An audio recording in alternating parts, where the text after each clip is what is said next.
maybe from the next day, even from Saturday. And good evening to people in Europe, to colleagues and friends who are also joining us from the other hemisphere. So we have more than 100 people and counting. This will be a memorial event organized by a small team of Mary Jo Arnoldy, Candice Green, Joshua Bell, Catherine Hill, and myself. This event will be recorded and the link will be posted. We will have another event for Adrienne in the fall, most probably in September.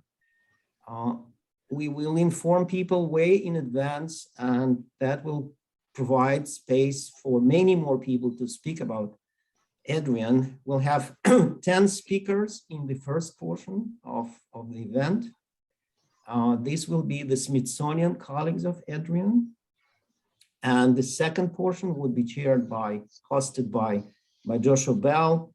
And that will also offer a floor for many colleagues of Adrienne from the Pacific and worldwide. With this very short introduction, the speakers will be called. I will be introducing them to you. Josh will be doing the same for the second portion. With this, I'm introducing our first speaker, our first participant, Noenoe Zettermeister Lewis, who is Adrienne's friend and partner at the University of Hawaii at Manoa. Noenoe comes from an esteemed family of the Hawaiian dancers and singers, on which Adrienne published a special paper in 2015. And Catherine just put the link to the paper into chat so that you can access it after the meeting. We are deeply honored that Noenoe kindly agreed to open our memorial by her personal way to celebrate Adrienne. Noenoe, please.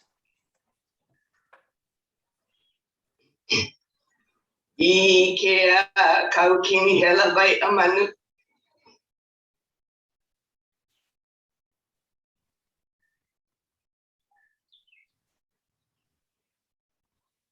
Ikea kaukini hela vai amanu ke utena iku I kanoi o ko po kai ke ho puni ala ka ona ki kepa ke na iala iluna.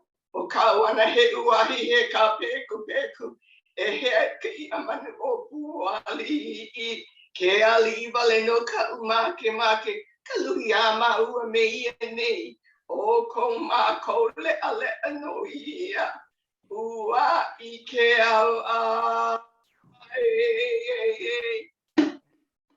ai kauli lua I ke anu wai ale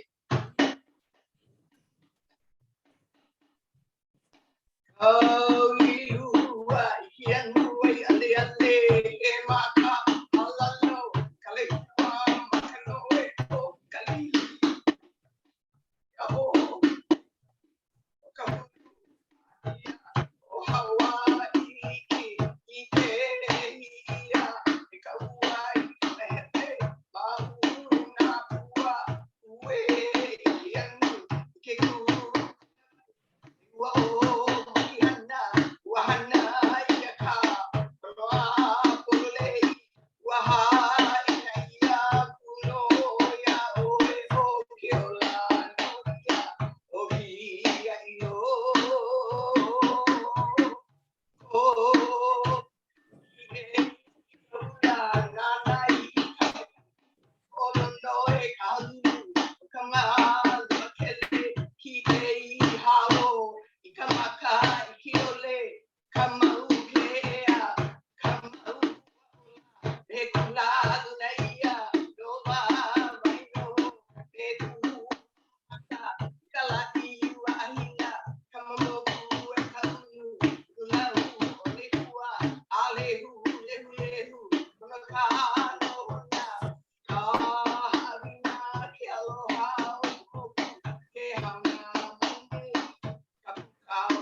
no kalani kaulilua.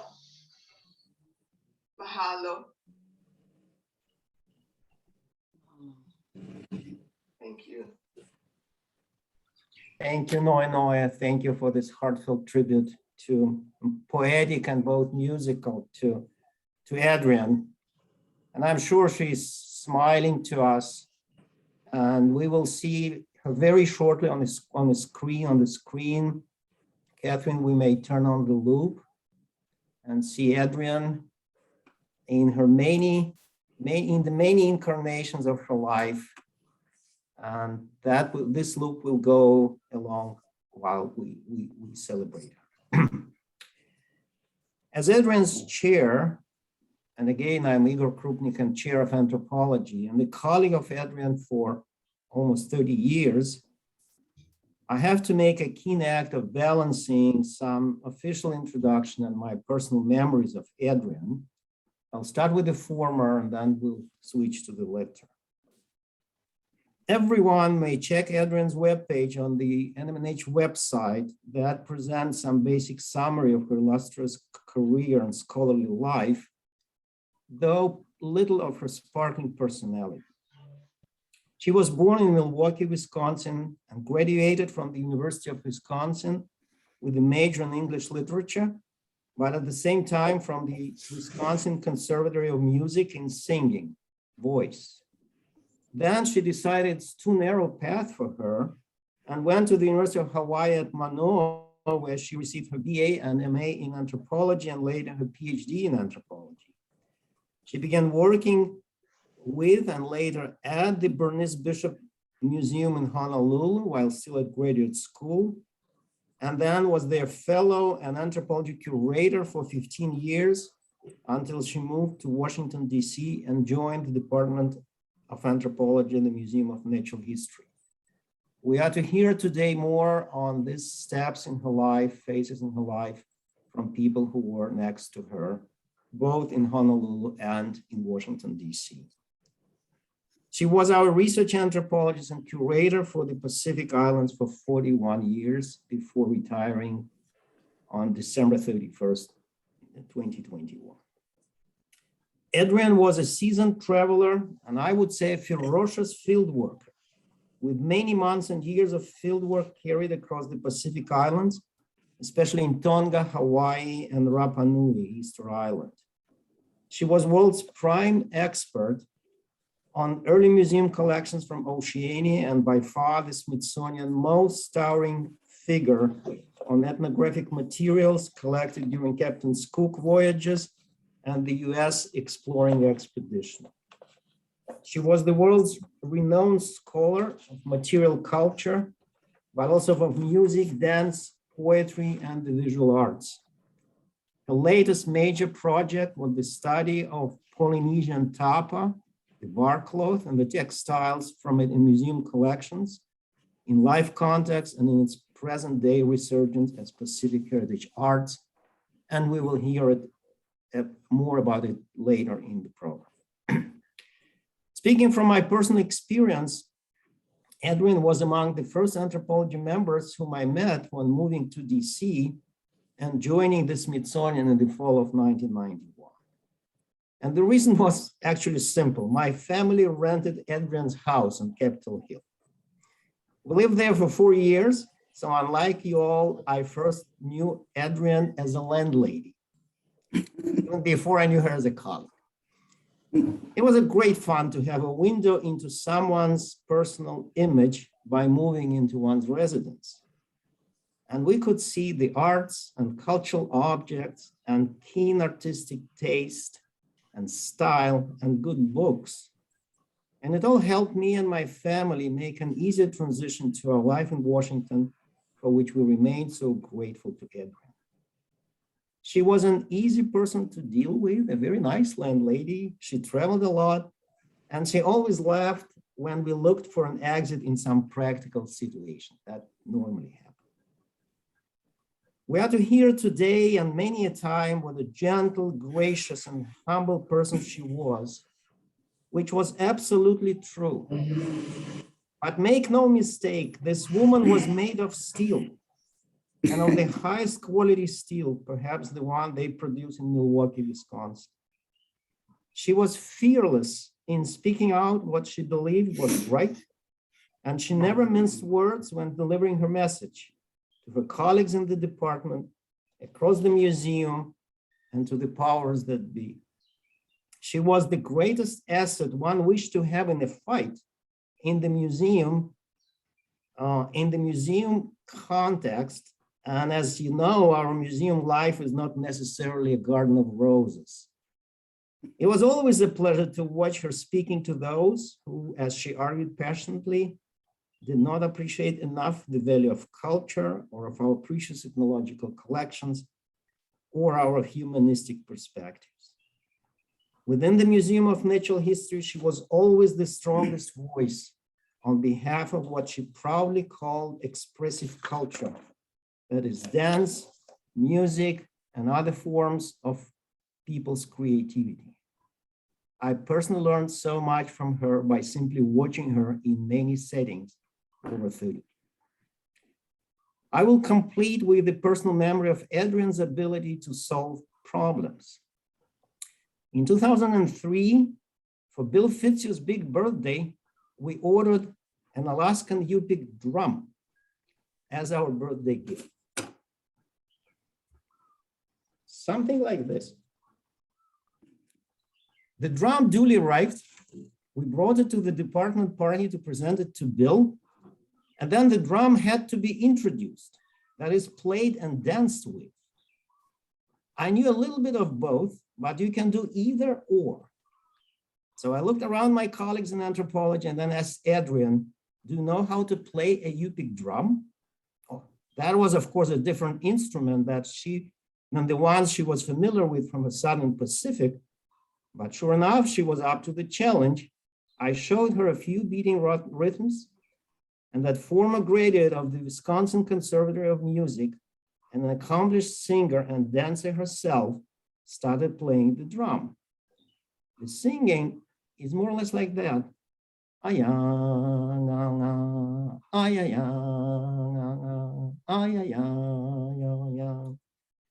And then with her musical support, I did a few Yupik dancing paths. Some people may still remember it. There was a lot of laughing in the room. We hugged. And the drum was introduced to Bill as a living being with a voice of its own. So in my memory of Adrienne, I will use this personal drum of mine for a short chanting to wish her well in wherever she is traveling now.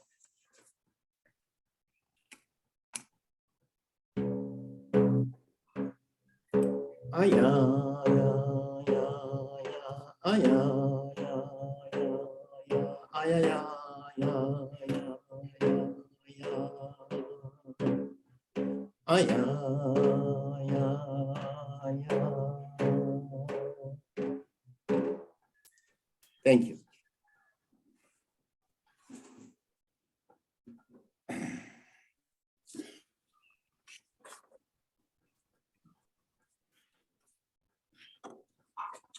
Our next speaker is Dr. Mary Jo Arnoldy, our curator emerita for African ethnology collections, and by far the longest and the closest friend of Adrienne in the Department of Anthropology for almost 4 decades. Mary Jo, the floor is yours. Thank you, Igor. Good afternoon, good morning, good evening. I'm honored to say a few words about Adrienne, who's been my friend and colleague for well over 30 years. We all know Adrienne was dedicated and extremely productive scholar, but I like to remember her as a pioneer in the Department of Anthropology. In 1980, Adrienne was the first woman curator hired in anthropology in its over 100-year museum history. She paved the way for me a few years later, and for the many talented women anthropologists who joined the department over these past 4 decades. Adrienne was always there to offer a word of encouragement and support and practical advice to the oldies and the newbies alike. You'll hear from others today how engaged Adrienne was at the Smithsonian, but I remember that Adrienne was always happiest when she was out doing research.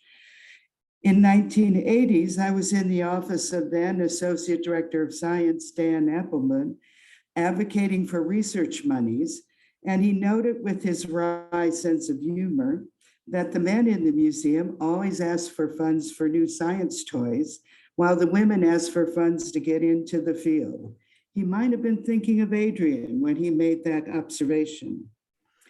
Adrienne was thoroughly committed to working directly with artists and culture bearers and with communities throughout the Pacific. She had the deepest respect for Pacific people, and she worked with and for Polynesian cultures. She was humble that people shared their knowledge with her, and she was always open to learning from them. In turn, she was committed and felt a deep obligation to help preserve and pass on this knowledge to the generations to come. Adrienne spent many productive years reconstructing the histories of 18th and 19th century collections by systematically and thoroughly combining through archives and carrying out research in museums worldwide. While she clearly enjoyed the hunt, hers was more than an antiquarian's interest, as material culture was one of the many lenses through which she came to a greater understanding of Polynesian cultures and of continuity and changes over time.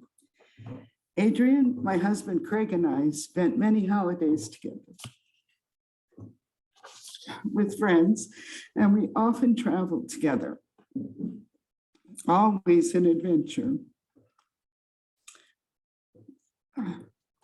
Excuse me. In December of 1988, we were in Cambodia at Angkor Wat, admiring the extraordinary sculptures of dancers that circled the temple platform. Adrienne stopped and was lost in thought for 5 or more minutes. Then she looked up and said, "Why, this is actually a dance transcription." And she proceeded to walk around the platform, recreating the dancers' hand movements.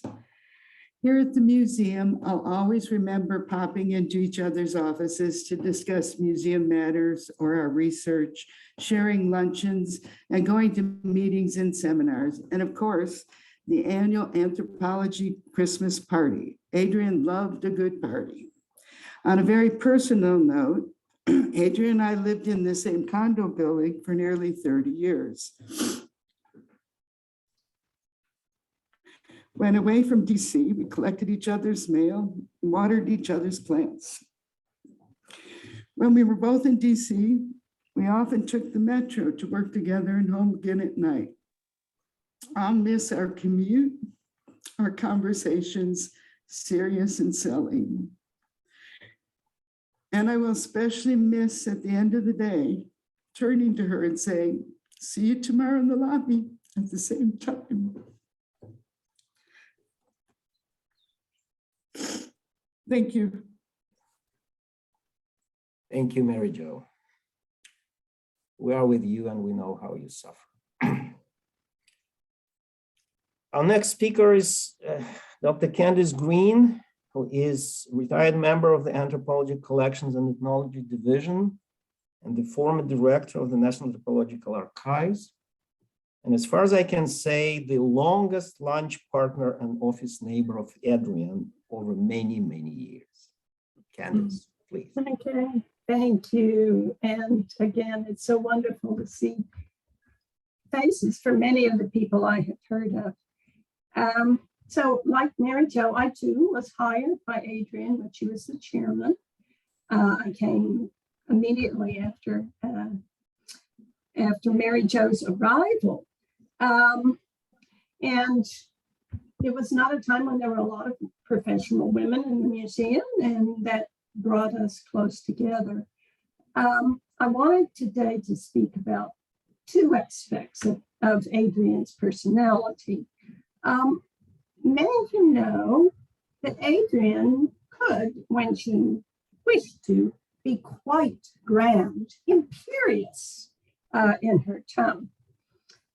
She was the first woman to serve as a departmental chairman in the museum. And she told me about going to the first meeting of the chairs from the different departments, a meeting, of course, of all men. And they, wishing to make her feel welcome, asked how they should address her. Should it be chairman? Should it be chairwoman?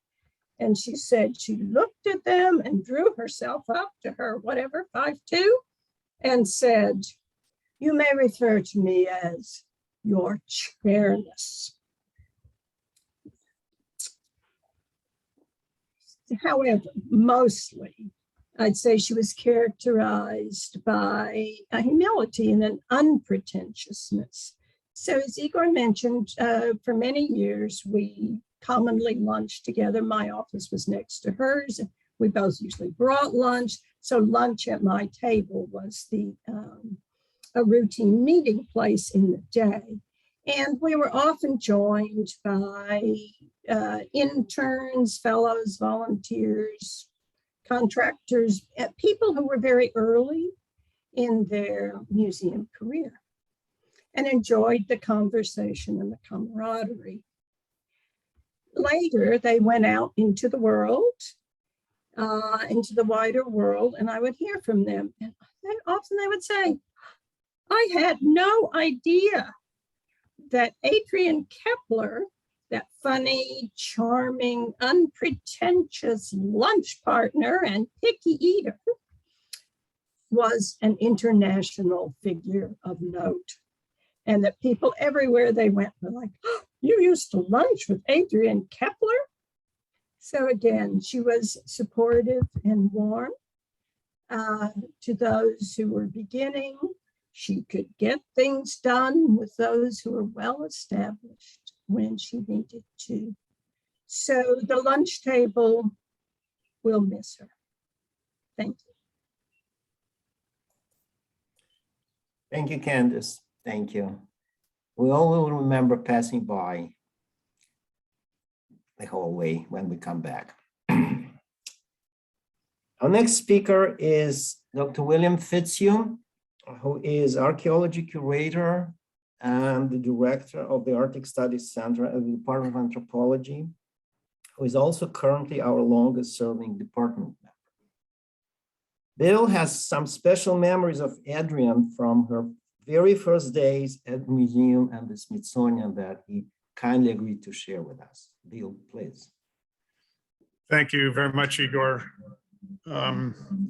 Yeah, I guess it's a distinction that I shouldn't be too happy with, but I guess I'm getting to be one of the dinosaurs around here. And I was chairman of anthropology in the late 1970s.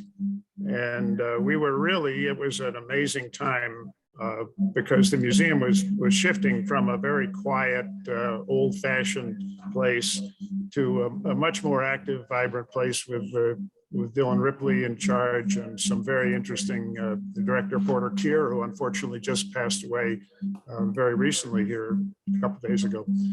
So it was very exciting to me to be chair, and I had the opportunity to recruit for a curator for the Pacific area, and the two candidates who surfaced at the end of the survey and recruitment and everything were Adrienne Kaeppler and John Terrell. Some of you probably know John Terrell. He was a great friend of mine from graduate school. He also was the godfather of my oldest son, Ben Fitzhugh. And I had some real trouble explaining to John why I picked, and our group picked, Adrienne as the candidate as the selection person for our new position. For many years, it was difficult for me to carry on normal conversations with John. We since have been, he recognized Adrienne's abilities, and John went on to a wonderful career at the Field Museum too.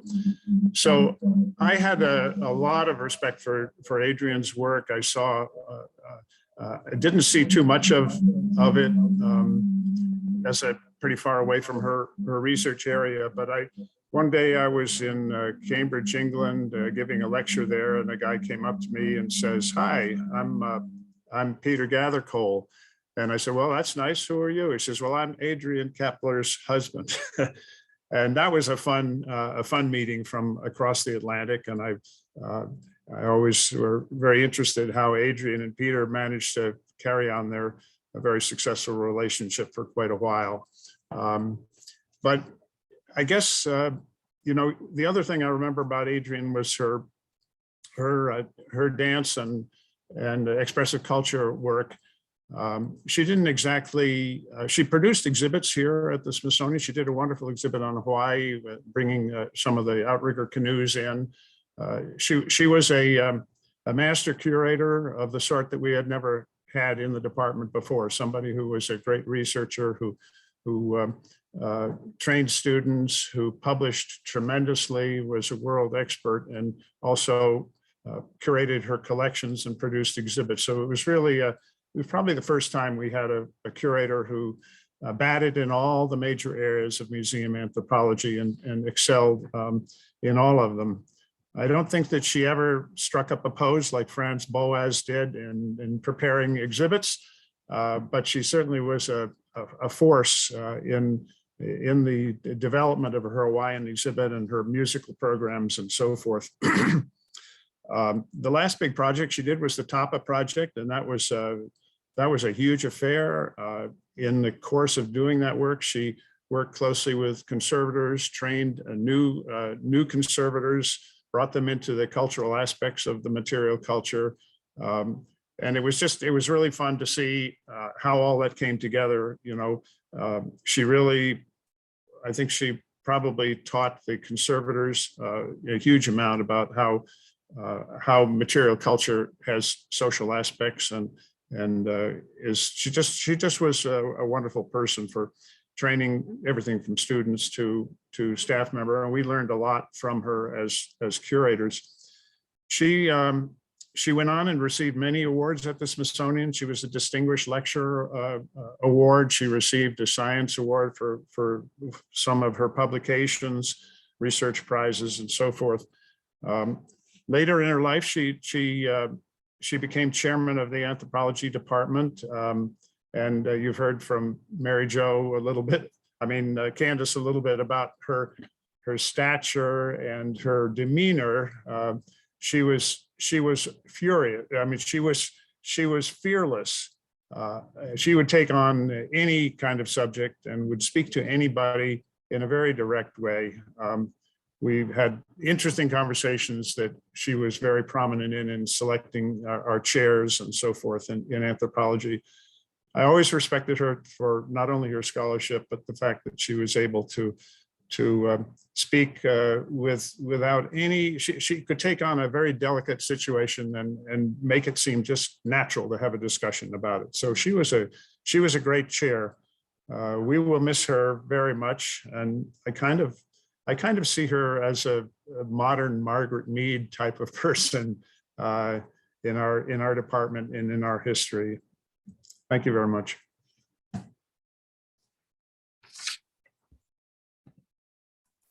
Thank you, Bill. Thank you. Our next speaker is Dr. Joshua Bell, ethnology curator for Oceania, and now for the entire museum monumental collections from the Pacific region. Also acting director of the National Anthropological Archive.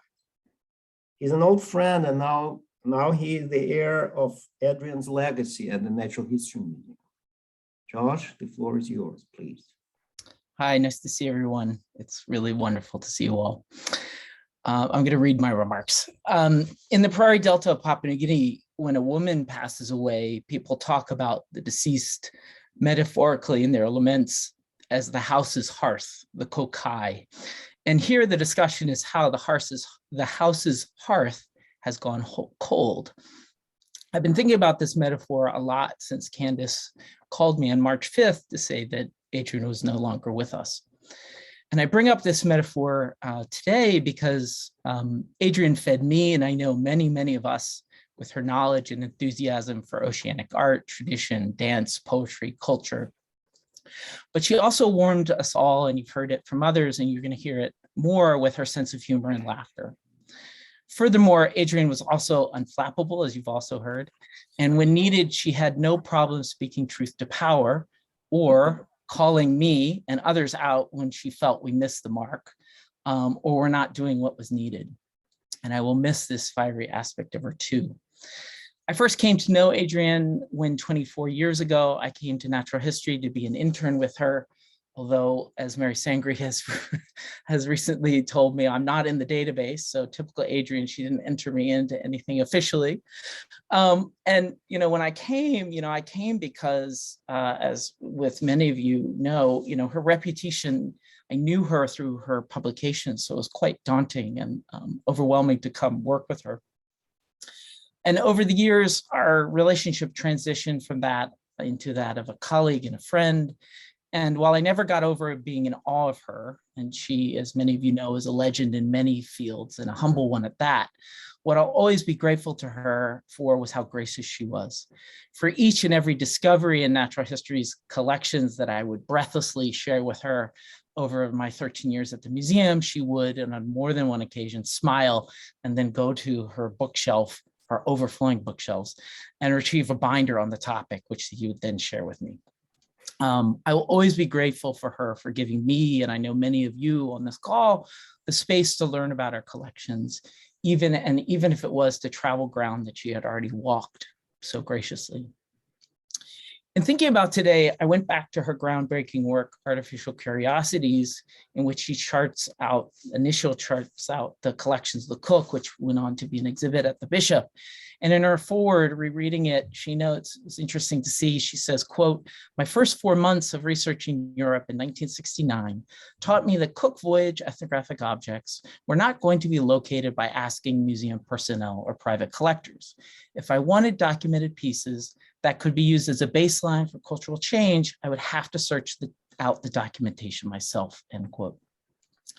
As we all know, she spent her life searching out such documentation, thereby enriching our understanding of Pacific heritage in museums. But she did so not for some esoteric academic reason, which motivates a lot of people, unfortunately, but she did so that she could better understand contemporary Pacific communities, and so that Pacific scholars and their communities could also better activate their collections towards their own ends. As a friend of mine and noted Pacific artist and scholar Rosanna Raymond has said, quote, "If you let objects dance, they will," end quote. Adrienne not only helped objects dance through her research, but she also danced with them. And through her many forms of dancing, she helped us all glimpse past, present, and future relationships that the stasis of objects otherwise conceals. And to this end, Adrienne herself was always in motion, whether traveling to do research or attend a conference. On a personal note, perhaps what I will miss most about her was, regardless of what we were talking about, she would always ask about my family and would smile as I told her about my kids, what my kids were up to. And one of the last times I visited her, once she realized who I was, as many of you know, her eyesight and hearing was declining towards the end of her life. She kind of asked, to my surprise, "Why are you here? You should be with your kids." And right into the end, she was concerned with other people's well-being over and above her own. I will miss being able to drop in and chat with her in her office, or having her drop into mine to ask for IT help, which I usually could not help her with. And I know that I will be forever catching glimpses of her moving and dancing through the museum. When people in the Prairie Delta leave one another, it is common for the greeting "Enavo," or "you go," to be said, and for those departing to say "Pokoyo," or "you stay," in response. While Adrienne has gone and we have stayed, I know that the warmth of the many gifts from her hearth will remain to nourish us through the sorrow of her passing.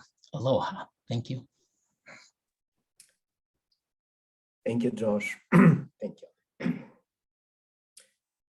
Our next speaker is Michelle Austin Dennehy, our expert conservator who has like decades of close work with anthropology on many collections and exhibit projects, including her long partnership with Adrienne on the NMNH Tapa project. Michelle, please. Good morning, good afternoon, and good evening. In one of her later publications, Adrienne wrote, "I have lived with Tapa for some 5 decades." For Adrienne, living with Tapa began in her early research days beating bark cloth in Tonga, continuing to her first Tapa exhibit at Hawaii's Bishop Museum, and finally to her long tenure at Natural History in Washington, D.C. Tapa was my connection to her. I first met Adrienne as a new conservator when she curated a natural history exhibition on the U.S. exploring expedition called Magnificent Voyagers.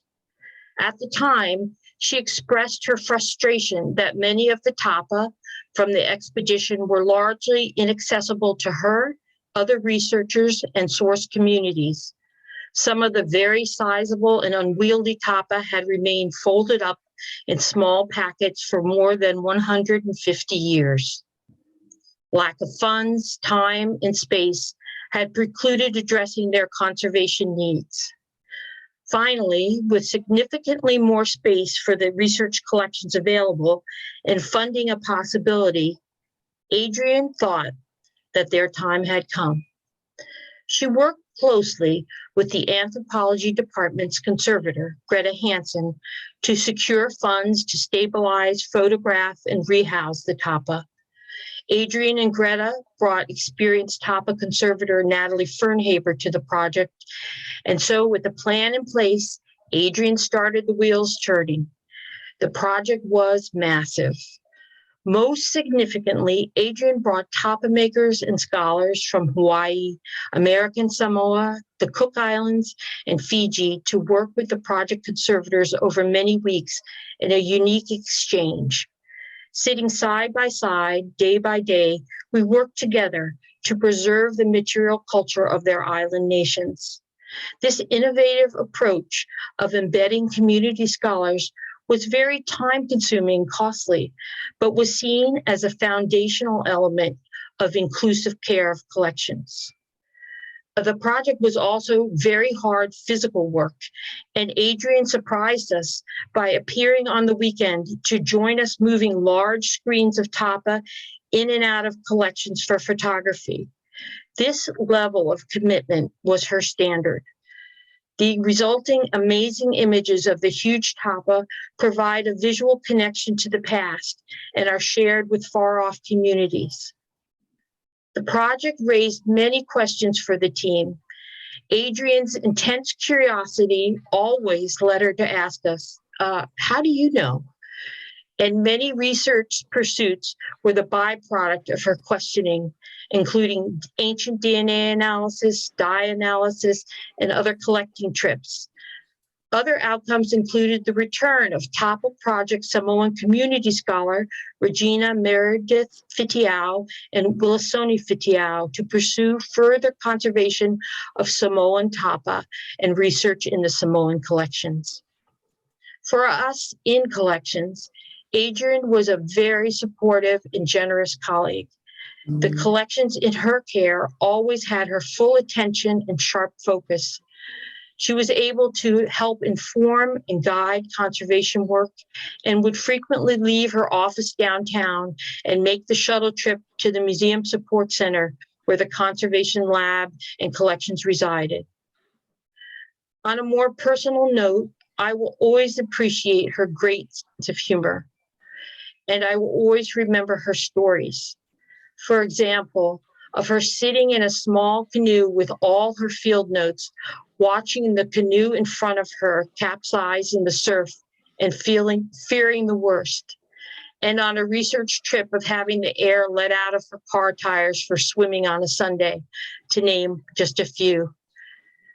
One of the later outcomes of the Tapa project was a collecting trip in 2018 to Atu in the Cook Islands, sponsored by the University of Glasgow Tapa Project and organized by Jean Chapman Mason.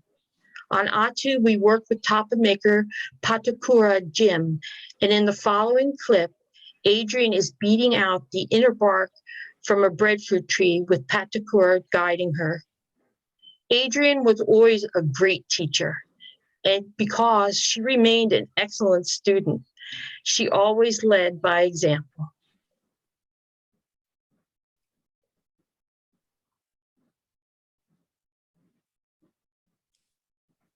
Catherine, I believe it's the time for the You finished clip. taking her. What? Did you take her? Yeah.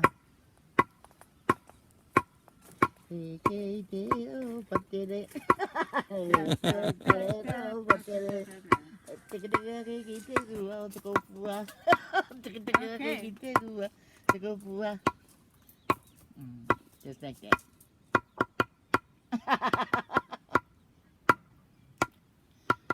I'm not sure you got the rhythm, but You know, mamas of this island, like you, doesn't want to hold. Why not? So they akaba in it. They think they are somebody. Oh, okay. And they are because they don't know how to make it. Right, so they don't The know. more you practice, the more you get. Right, that you have to learn. Yeah. Right, not the first time, but maybe Ah. second or third or fourth or fifth or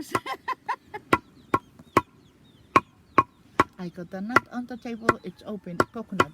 Yeah. Can Would I you like have some a- water? Would you like a yeah, drink? that's what she wants. Okay. An open coconut. she said.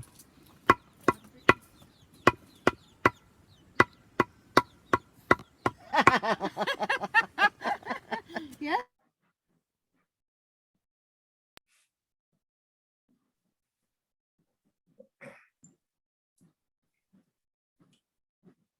Yes, this is our Adrienne.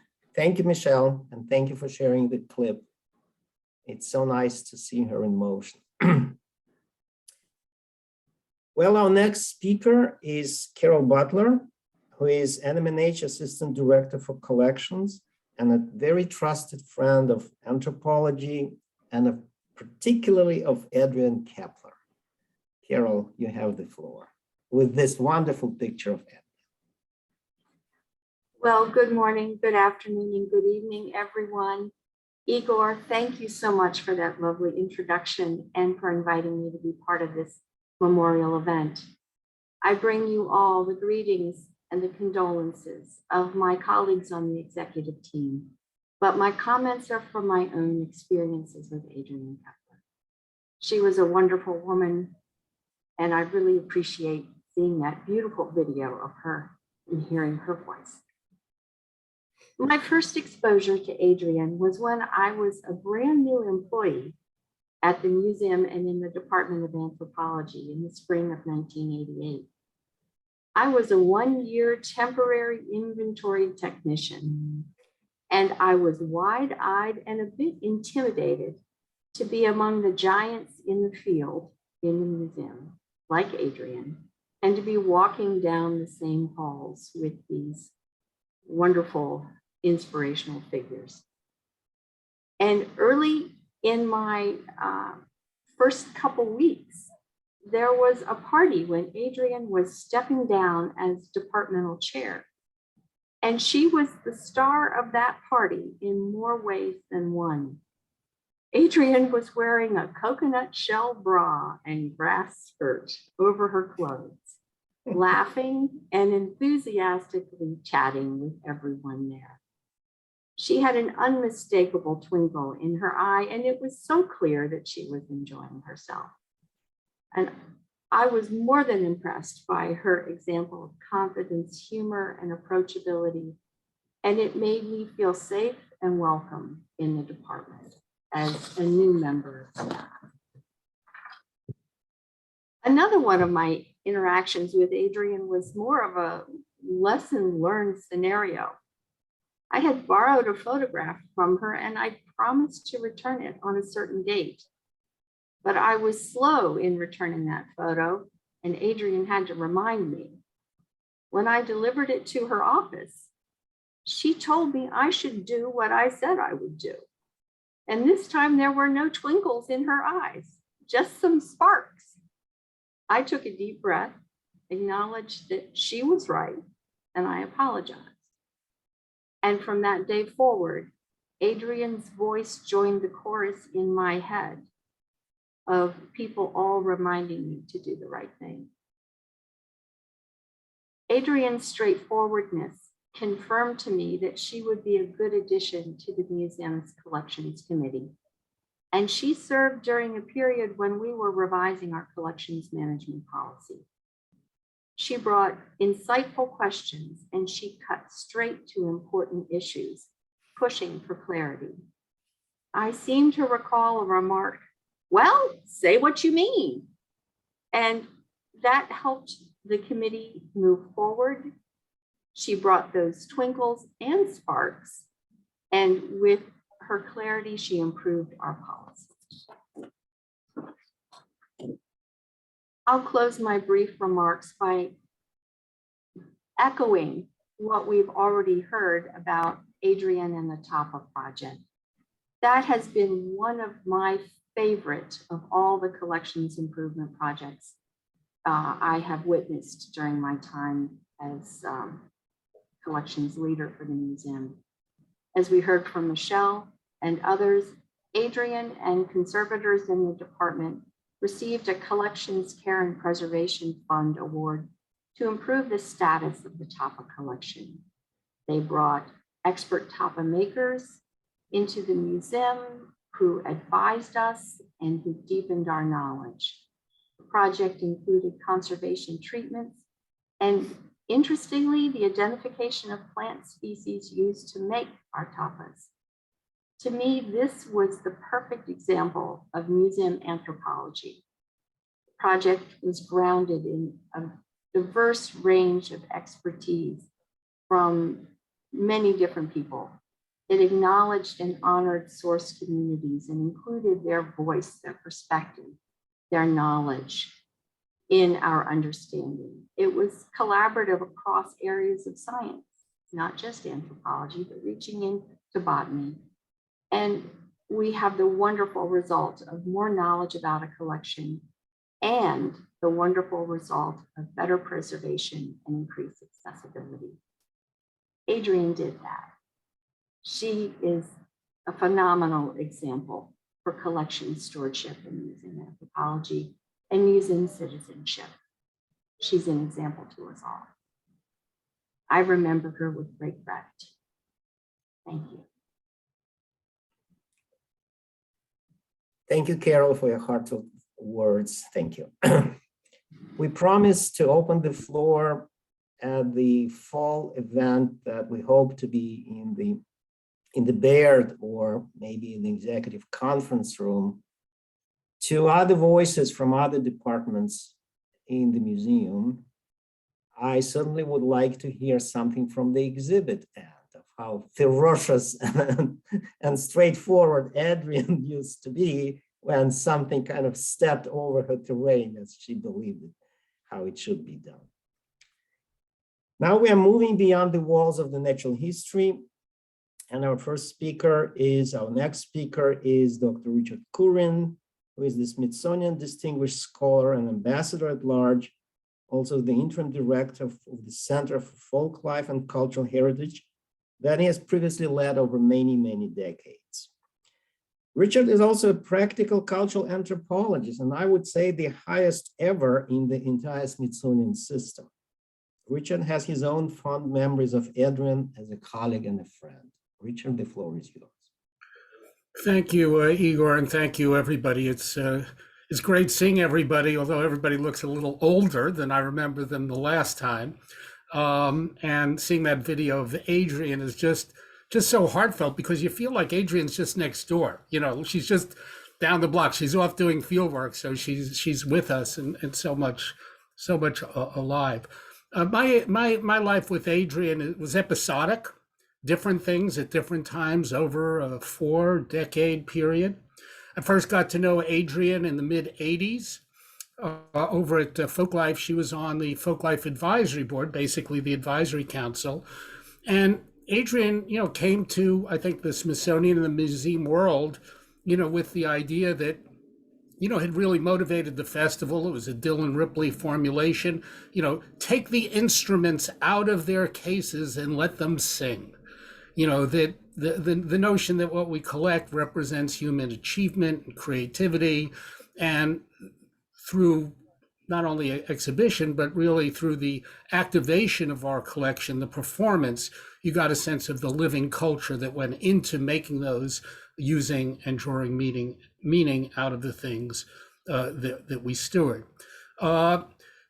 After the mid 80s, in the mid 80s, we started talking to Hawaii. There was a native governor, John Waihee, the first native governor of Hawaii. And we were going to do Hawaii on the Mall in celebration of its 30 years of history. The Hawaiian Renaissance was in motion. And, Adrienne was really a trusted advisor. She had worked with, the Zudameisters, of course, and halaus. She knew hula traditions and musical traditions. And she was a very valuable advisor in making sure that we represented the Hawaiian people well. Then in 93, I don't know, we were having a meeting, I think it was in Natural History. Cynthia Hoover might remember it, or Mary Jo certainly. And we were talking about the Material Culture Forum had just started up. Adrienne was chairing it. And we decided we'd feature one object in the museum world that could bring curators from around the Smithsonian together. So we look at one object from different perspectives. And, if you're sitting in natural history, the Hope Diamond is pretty attractive to look at. So, we said, well, let's do a session and we'll have Jeff Post look at, the Hope Diamond as a stone. And there's a guy from the Cooper Hewitt who would look at it as a piece of jewelry. He said, we really need to look at the cultural history of the Hope Diamond. After all, it has stories attached to it. And we said, well, who the heck's going to do that? Well, Adrienne Kaeppler assigned me the assignment. So I got my homework from Adrienne. Well, I did it. We did a session in Baird Auditorium. We staged, if people will remember, we staged a phony heist of the Hope Diamond to the chagrin of our security forces and others. But, then, in talking to, Adrienne, she said, there's a lot there, but we really need to follow up from that. And I'm not a jewelry guy. I didn't really care much about it, but I was so curious, and Adrienne really pushed me that I spent the next 13 years working on a book on the Hope Diamond, tracking down its cultural history. After that, our next work was really, I see Tony Seeger's on the call. Adrienne had been working on Laka Laka and the tradition in Tonga.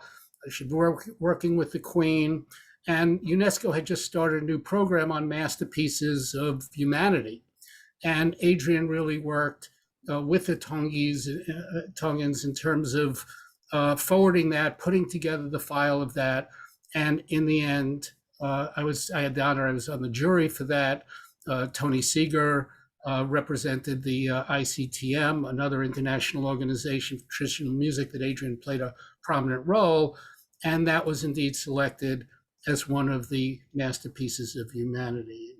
Again, represented the depth of Adrienne's scholarship, but also her public service to a community that she cared a lot about. Then I found myself on a plane with Adrienne. I was doing I was undersecretary at the time of the Smithsonian and doing an around the world trip. And I hooked, then I gave Adrienne a sign. I said, Adrienne, come on, you got to go with me. We're going to Pacific. We're going to Easter Island.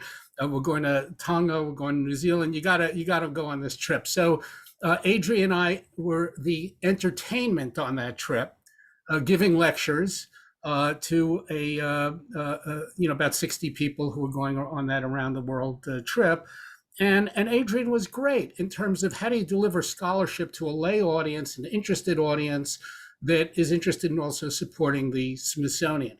And I got to say, she never asked me for any payoff from that trip, but we ended up recruiting a lot of major donors that brought millions of dollars into the institution. And indeed, part of it was because Adrienne made subject matter on that trip, particularly with regard to Pacific cultures, come alive. Then I think the next one was, again, serving as undersecretary. I got to say, Josh Bell's take on Adrienne in speaking truth to power. Adrienne would come over the castle. She'd be pissed.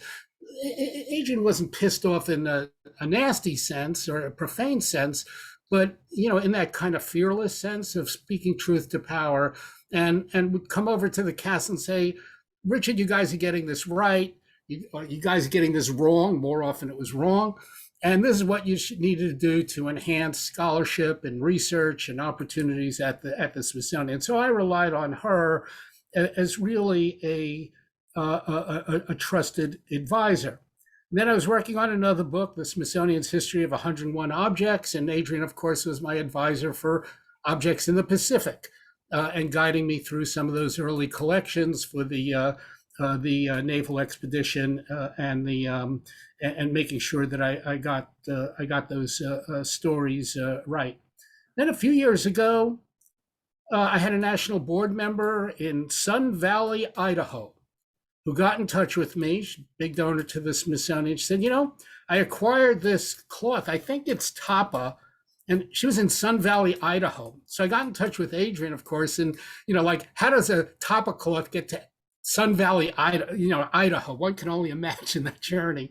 But Adrienne was immediately interested and advised on that. And she said she wanted to acquire it. And actually, Michelle, I don't know if that got into the collection. It would be worth following up, but she did say she did want that for the collection. In the end, I always valued Adrienne. She was obviously, as people have said, a scholar. She brought with her scholarship a healthy skepticism. We all see that in that pose. It was kind of the Adrienne look. And it was, kind of an honest, like, convince me, tell me about this. And there was nothing, again, there was nothing nasty or bad about it. It was always in a good, healthy way. And I think Adrienne also brought a quiet, I always took a kind of quiet compassion, not an on your sleeve compassion, but a kind of quiet and really heartfelt and deep compassion for people she worked with, people she cared about, the community she served, and the people she represented in her work. And so, I don't know, Adrienne's gotten a lot of honors, but in my book, I give her the highest honor I can give in my own tradition, which is she was a mensch. She was a wonderful human being. Thank you. Thank you, Richard. Thank you. Your words reminded me of quite a few conversations with Adrienne when she said, well, Igor, please don't forget first that I'm also North American curator, because Hawaii is North America. And secondly, I'm the curator of musical instruments. And this was something that was absolutely unknown to me, that we have a curator of musical instruments and that we have a collection of musical instruments that somebody curated. But Adrienne never let that slip. So we have to find maybe another curator of musical instruments as well. Okay, our journey through the Smithsonian horizons of Adrienne continues, and our next speaker is Christine Creamer, the former deputy director and chief curator of the National Museum of African Art, and another long-standing friend and admirer of Adrienne within the large Smithsonian network. Chris, the floor is yours. And this is wonderful photo of Adrienne for you to speak with. Thank you, Igor, and thanks everybody. What fond, funny memories we all have of her, and what an honor it is for me to share a few thoughts with you about our colleague and friend, Adrienne Kaeppler.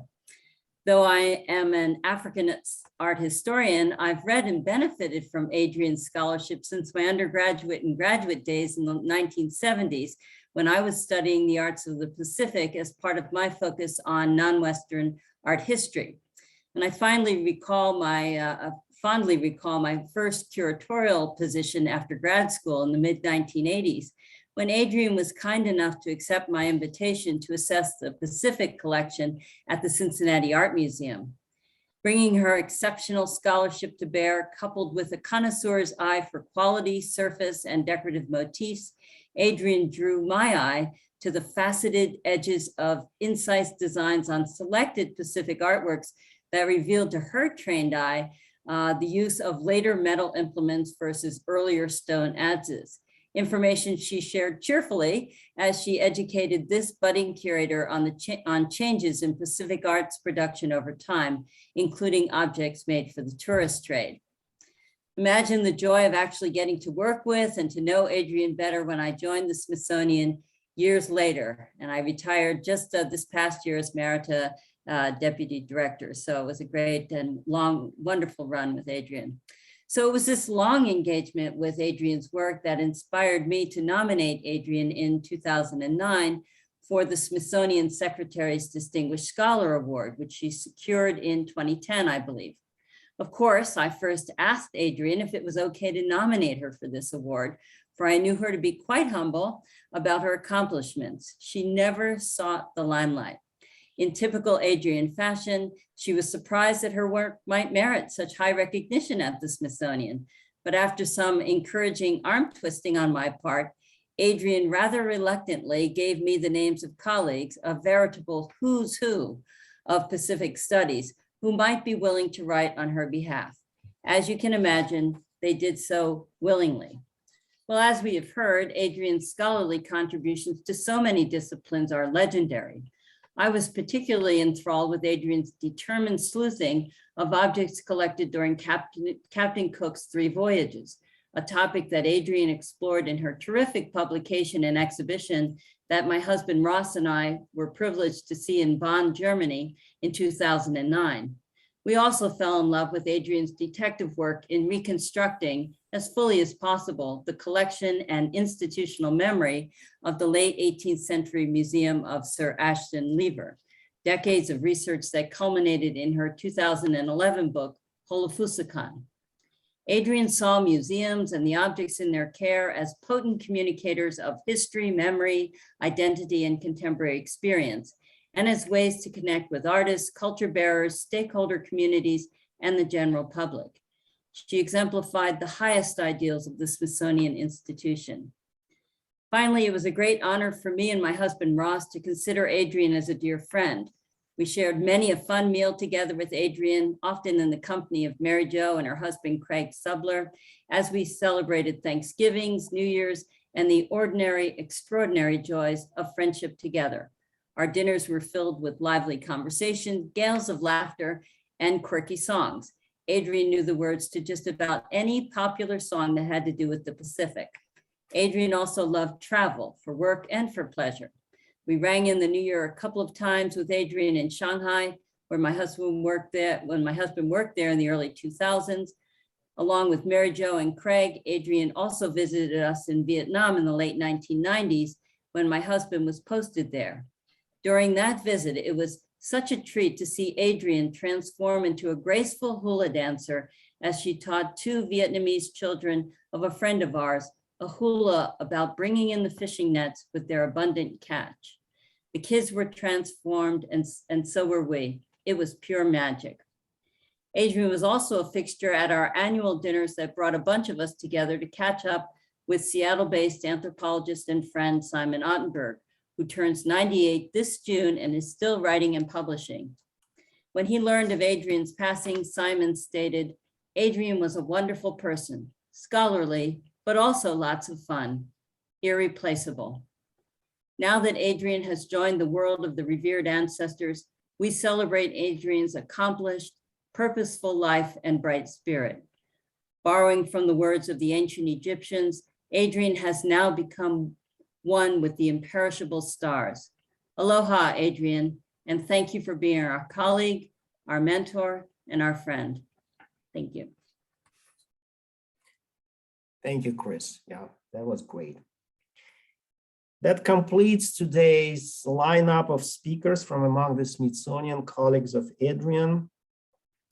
And once again, we will have another event in the fall, and we will open the floor for other friends of Adrienne from within the Smithsonian and beyond. And we'll invite people from other departments, absolutely, to share their memories of Adrienne. Now I'm happy to pass the baton to Joshua Bell, who will be the host of the next portion of our tribute event that features friends and colleagues of Adrienne from the Pacific and around the world. Josh, you are the host now, and this is the second portion of the tribute. Please. Thank you, Igor, and thank you, everyone. I just wanted to start by saying, as Igor said, this is the first of several events. I know there was some perceptions that this might be the only event, but there will be many more events to share. And for the interest of time, we just wanted to focus on, we wanted to seed the floor, so to speak, and then we'll open it up for later conversations. And we will save the various written testimonies that people have sent for a later event, because we'll be here for a very long time. I also we have an order that we circulated via PDF.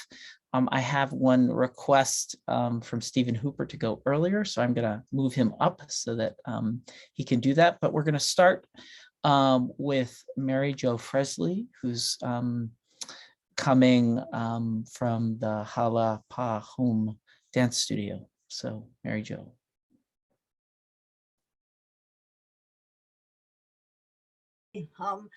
Adrienne and I met in 1962 in a Korean dance class here at University of Hawaii summer session taught by Hala Hum. We then continued in the studio and were in a recital less than a year later, gasp, in about 9 dances, but we had the wonderful experience of having a guest teacher. His name was Kim Chan-hun Sentingnim, and he later became a national treasure in Korea and a very wonderful mentor and my Korean daddy. But that experience was extremely interesting. I'm not very good with technology, but here's a picture of Adrienne and I walking down the aisle during a dress rehearsal for the 1963 recital at Farrington High School here in Honolulu. We're doing a sogo chum, that's a small hand drum. Adrienne continued doing Korean, was in a 68 recital, and then her research took her further away.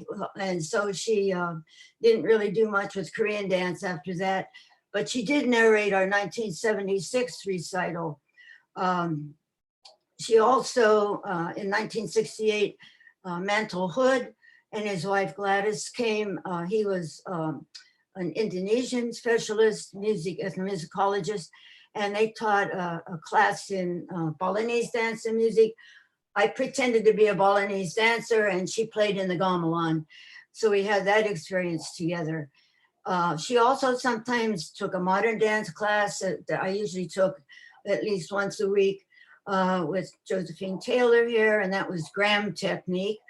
And Adrienne also did Japanese traditional dance, and also joined the Gagaku group at university early on and traveled to Japan soon after the Gagaku group was formed here.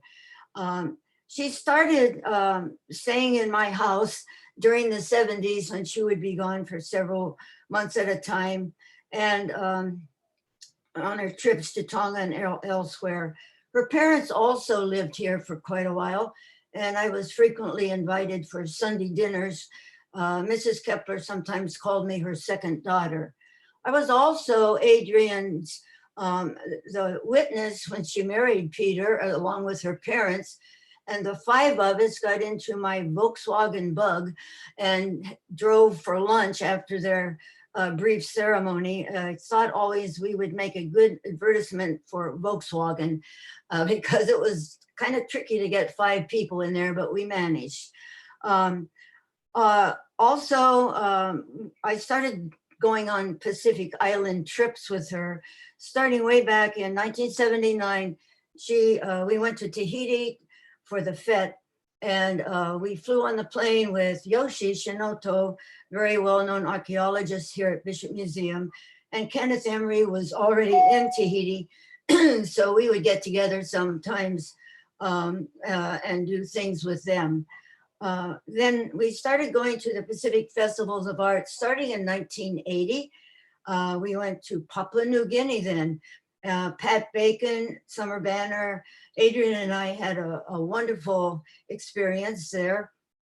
Betsy Gagne was already doing research in the WOW area where Bishop Museum had a station. So we went up there for a couple days. We got a free airplane ride one day because Adrienne heard about smoked bodies in a cave. And of course she had to go figure it out and look for them.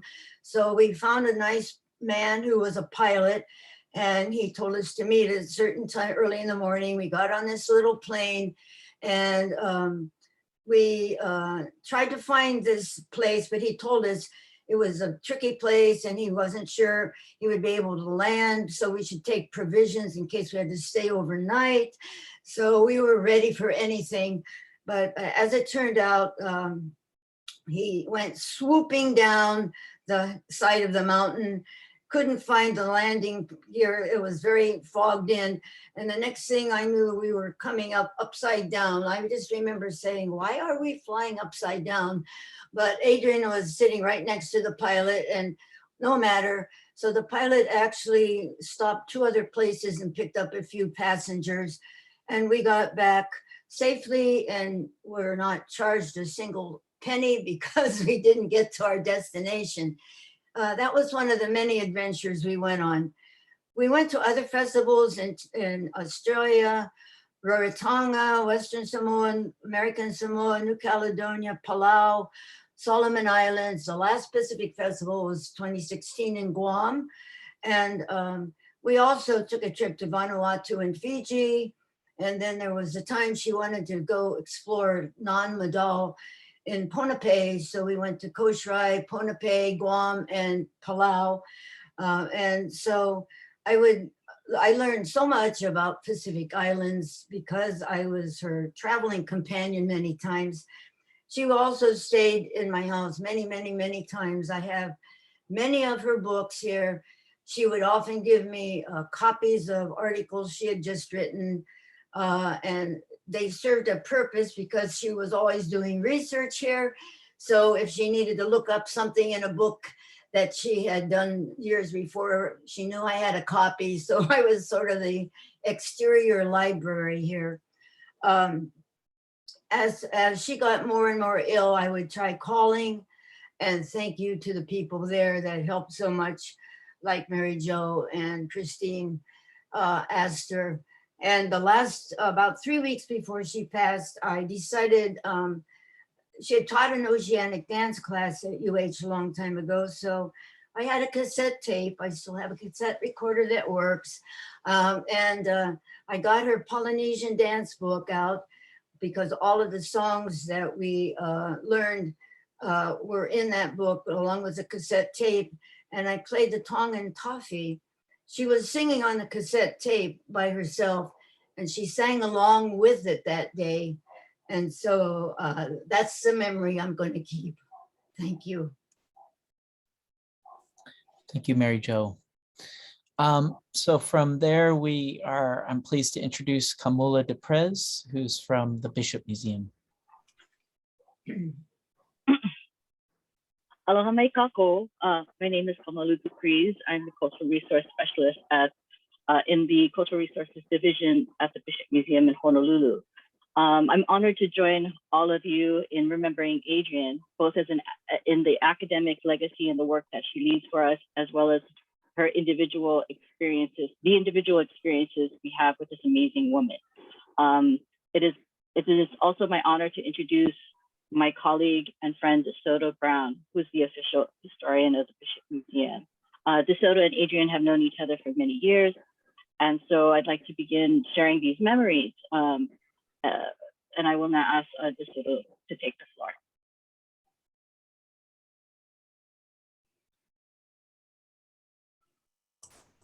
Hello, everybody. As Kamala said, I am DeSoto Brown, the Bishop Museum historian. I'm also the curator of the archives department. I got to know Adrienne back in the 1970s, but let me go back a little bit further. When I looked up her time at Bishop Museum, she's officially stated to have been hired in 1967, and she left in 1980, obviously to go to the Smithsonian. But her association with the museum goes back further than that, when she was here before that in the 60s, and she was studying at the University of Hawaii. And as I said, I was not employed at Bishop Museum full-time until 1987, but I certainly got to know Adrienne in the 70s before I was really even an official volunteer in the photo collection.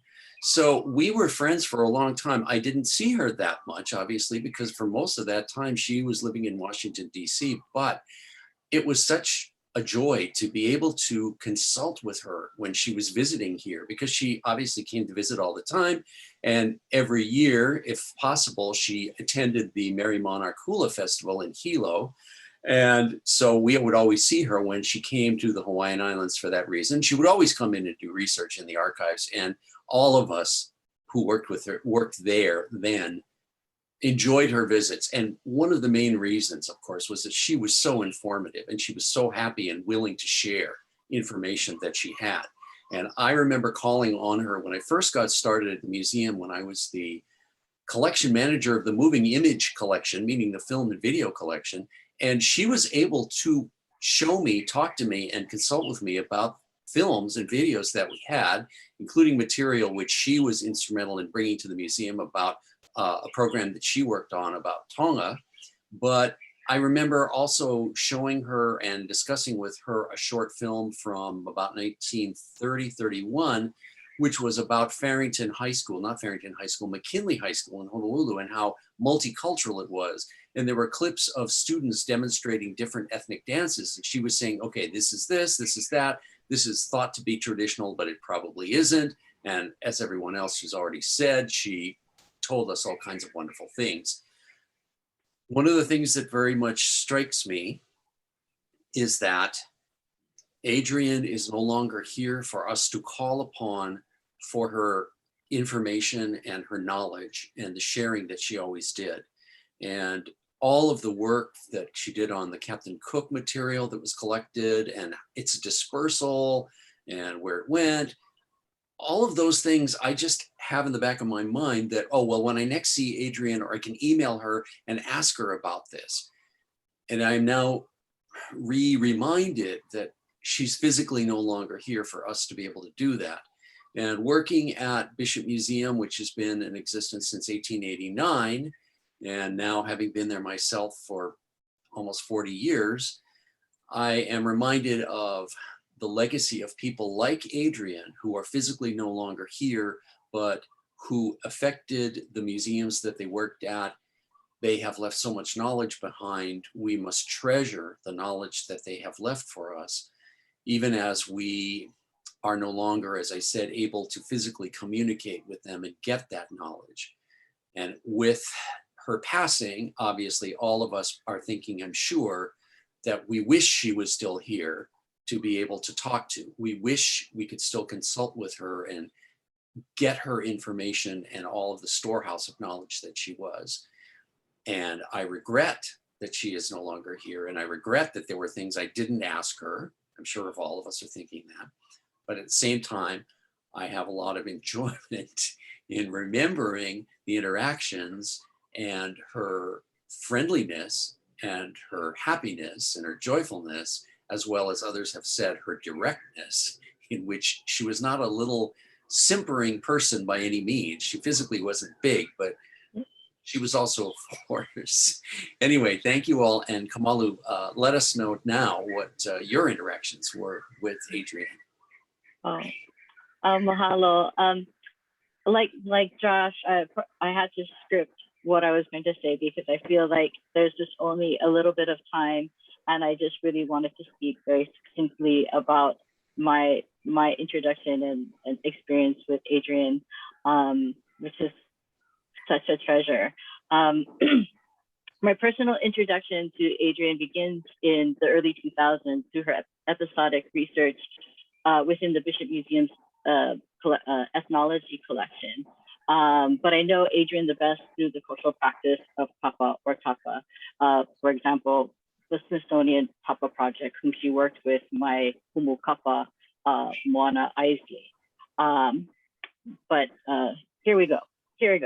For myself, Adrienne is not only someone who I consider to be a pathfinder in the academic sense when it comes to the broader Pacific and especially Tonga, but someone who also maintained her connections to Hawaii. Anytime Adrienne was heading to Tonga or anywhere relatively close, she would make time to be in Hawaii, conducting research, meeting with folks in the field, and keeping up with old friends. I do want to, and one of her old friends who is also my teacher, Moana Aisley's mentor, who's sitting in on the session is Dennis Kanaekiave, and she would make time to meet with them and with Auntie Moana Isley. Auntie Moana has had a long and dear friendship with Adrienne, thanks to their shared interest in Pacific bark cloth. As a modern day couple maker who spent most of her practice, Auntie Moana also spent time researching bark cloth throughout Oceania, in Asia, and also through collections throughout the world, including Smithsonian, where she spent 3 months in 2012 with Adrienne in the Smithsonian's Tapa project, where she spent many an hour carefully examining and discussing objects of their passion. The inquisitive nature shared by these two women continues to inspire my practice and research in kapa making and bark cloth throughout the Pacific. While my personal experience with Adrienne is more limited than others sharing today, I know that for all of us, Adrienne is special and will always be close to our hearts. It's really hard not to cry, because for me personally, my Adrienne is also connected to my kumu for kapa.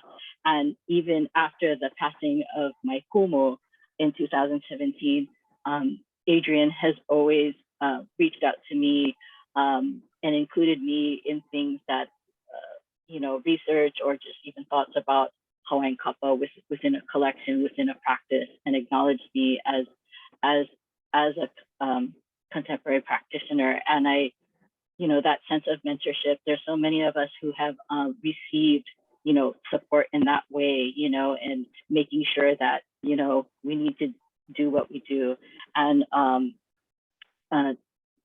Dr. Krupnik had also very much said the right word, that she was ferocious. She had this ferocity. She had a very a thirst for knowledge, and I really feel like she has championed, oceanic bark cloth, Hawaiian kapa in the largest sense, and I'm indebted to her for that. Thank you, Kamalu and DeSoto. That was wonderful to hear. So now I'd like to introduce Barbara Pope of Barbara Pope Book Designs, who has known Adrienne for a long time. Barbara?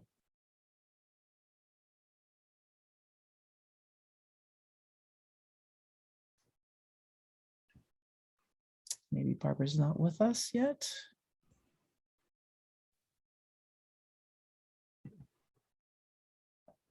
Okay.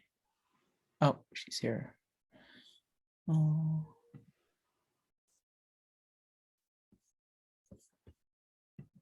All right, Can you Barbara. hear me? Oh, there you are. Great. Okay. Yes, we can. All right. It looks like you're not able to see the background behind me. Is that true? Yeah, we just see a blank screen. Blank screen. I don't know why that's happening. I can't figure it out, but it's all right. I can explain what I wanted you to see and talk about that. To be honest, I didn't prepare anything. I just am talking freely, partly because I actually still feel really overwhelmed at Adrienne's loss. And we've lost several people of her age here in Hawaii recently, and it's pretty stunning. But the good thing about being as overwhelmed as that is that it's distilled a few things in my mind about what Adrienne really left me in, partly in the context of the work that I was luckily enough to be able to engage with her with, work and fun. So Adrienne and I have worked on several publications, big and small. And, sometimes I was just reading and commenting on something. Sometimes I was helping her with illustrations. Sometimes I was really in the thick of things on editing, design, production, indexing, glossary, the whole 9 yards. And I think that all of you have talked about the incredible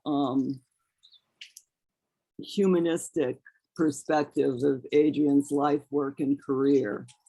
And I think what I am really left with, and I actually jotted this down in the middle of the night, is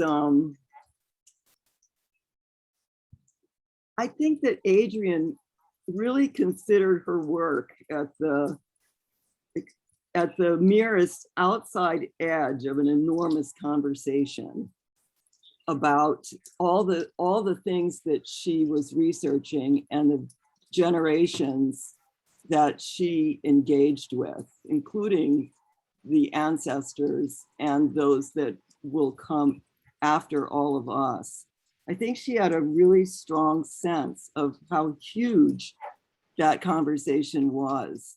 And one of the reasons I'm mentioning that is that if one was working with Adrienne on a project, you had to keep that in mind in relationship to how you approach the project, how you approach the editing of it, and understanding it in the context of the body of her work, but also in the context of what she understood the enormous amount of knowledge that was still to be understood and learned, and the interactive conversation that was going to happen between generations, and that she was contributing to.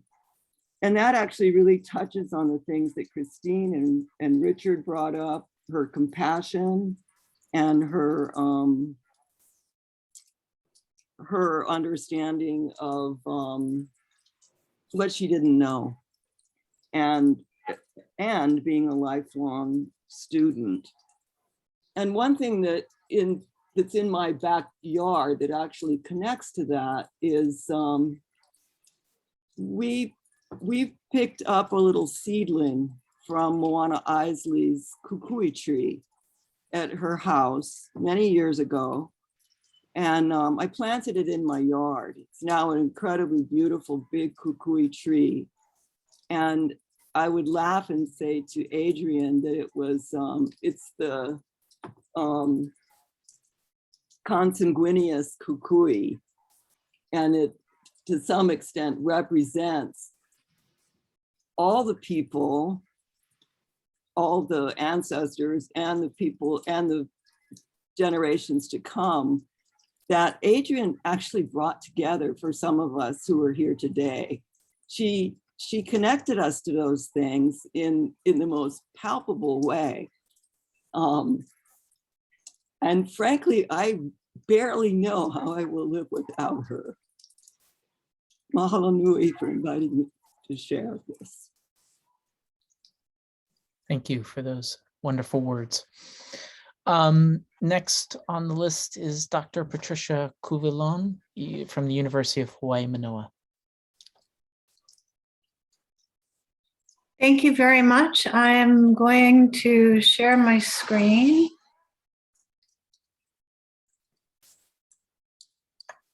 And, okay. All right. Can everyone hear me? Yes, yes. Thank you. I'm very honored to have been asked to speak today. As many of you know, Adrienne began her career with a passionate interest in Hawaiian dance as she developed her interest in anthropology at the University of Hawaii and Bishop Museum. And particularly, as many of you know, for the traditional dancing that accompanied the Hawaiian pahu drum. That interest led her to do research with the Zudermeisters, as people have noted today, and to take instruction in hula pahu under Auntie Kau'i Zudermeister and her daughter Noi Noi. That early connection led to her career-long friendship with both Auntie Kau'i and Noi Noi. And she, according to Noi Noi, she was attending Merry Monarch festivals long before I was on the scene. But some years later, I began learning hula at the University of Hawaii from Noi Noi Zudermeister. and soon after began attending the Mary Monarch Festival every year as part of the extended Zudermeister family. I don't remember how it happened, but Adrienne and I became roommates for the annual festival, and we were roommates for more than 25 years. The high point of the festival, and I'm going to go ahead and drop the next slide. For those who don't know the Mary Monarch Festival that well, the festival honors I have things popping up everywhere. The Mary Monarch Festival is a nonprofit organization that honors the legacy of King David Kalakaua, who inspired the perpetuation of Hawaiian traditions, native language, and arts. And this week-long festival features an internationally acclaimed hula competition. This is all from the website, all true. Invitational Hawaiian Arts Fair, hula shows, a grand parade through town, Hilo Town, and also lectures, workshops, and special events. And Adrienne loved it. And we had a terrific time together, but with the festival being at night, and by the way, it's 4 nights, 1 exhibition night and 3 competition nights that run for anywhere from 5 to 6 hours a night in a multi-purpose stadium designed for athletic events. And so you are sitting a lot. But it's obsessive devotion to hula that makes us do that. But it leaves the days free for adventures. And those are some of the things I wanted to show in pictures today. So first of all, I just could find, and with a few friends, was able to find some pictures of Noi Noi with Adrienne. And in the top left corner is Noi Noi's granddaughter, another generation of Zudermeister hula dancers. In the bottom left is Noi Noi with Adrienne. Again, we're eating a lot in Hilo. And her grandniece, Ke'oho, another Zudermeister hula dancer. And then on the right side is a picture I couldn't resist. I entered the scene, it turns out, in 1993. My sister is to the left of me. Adrienne and I look very young. We all were once. And this was also an early picture in the early 90s when we began to be roommates. So not only were we roommates for over 25 years, but for the last 20 or so, we stayed in the same hotel in Hilo, in the same room, year after year. And gradually what happened is that the Zudermeister extended hula group or family began to occupy most of the rooms in this hotel during the Mary Monarch Festival. So it became our home where you have all your friends living with you. On the right side, I can't resist this. There's free bananas all day long, free papaya, and coffee all day long. So you really can just be yourselves there. And it really supports the Mary Monarch group that stays there. We developed some traditions, and the group would be as large as 20 and maybe smaller, more like a dozen. Each year, but we had this tradition of gathering everyone who was available to a dinner on the first night of the festival. And these are some older pictures of some of those dinners. And you can see on the top, the group is pretty good size right now at that point. And then on the bottom, we're sitting down to eat in the same restaurant. And for many years, we did go to the same restaurant. Adrienne liked tradition. And we established some of our own. There we are in, Noi Noi told me I can't show any performance shots, so I didn't. Concerned with copyright, which Mary Monarch owns, and I'm respectful of that. But these are some shots from in the stadium. So not only are we doing the same thing every year, we're staying in the same place and often going to the same restaurants, but we sit in the same seats. And so these are some of the pictures over the years of us sharing that space. And the group will change from year to year, but it's like a little family. And Adrienne really, I know, appreciated that.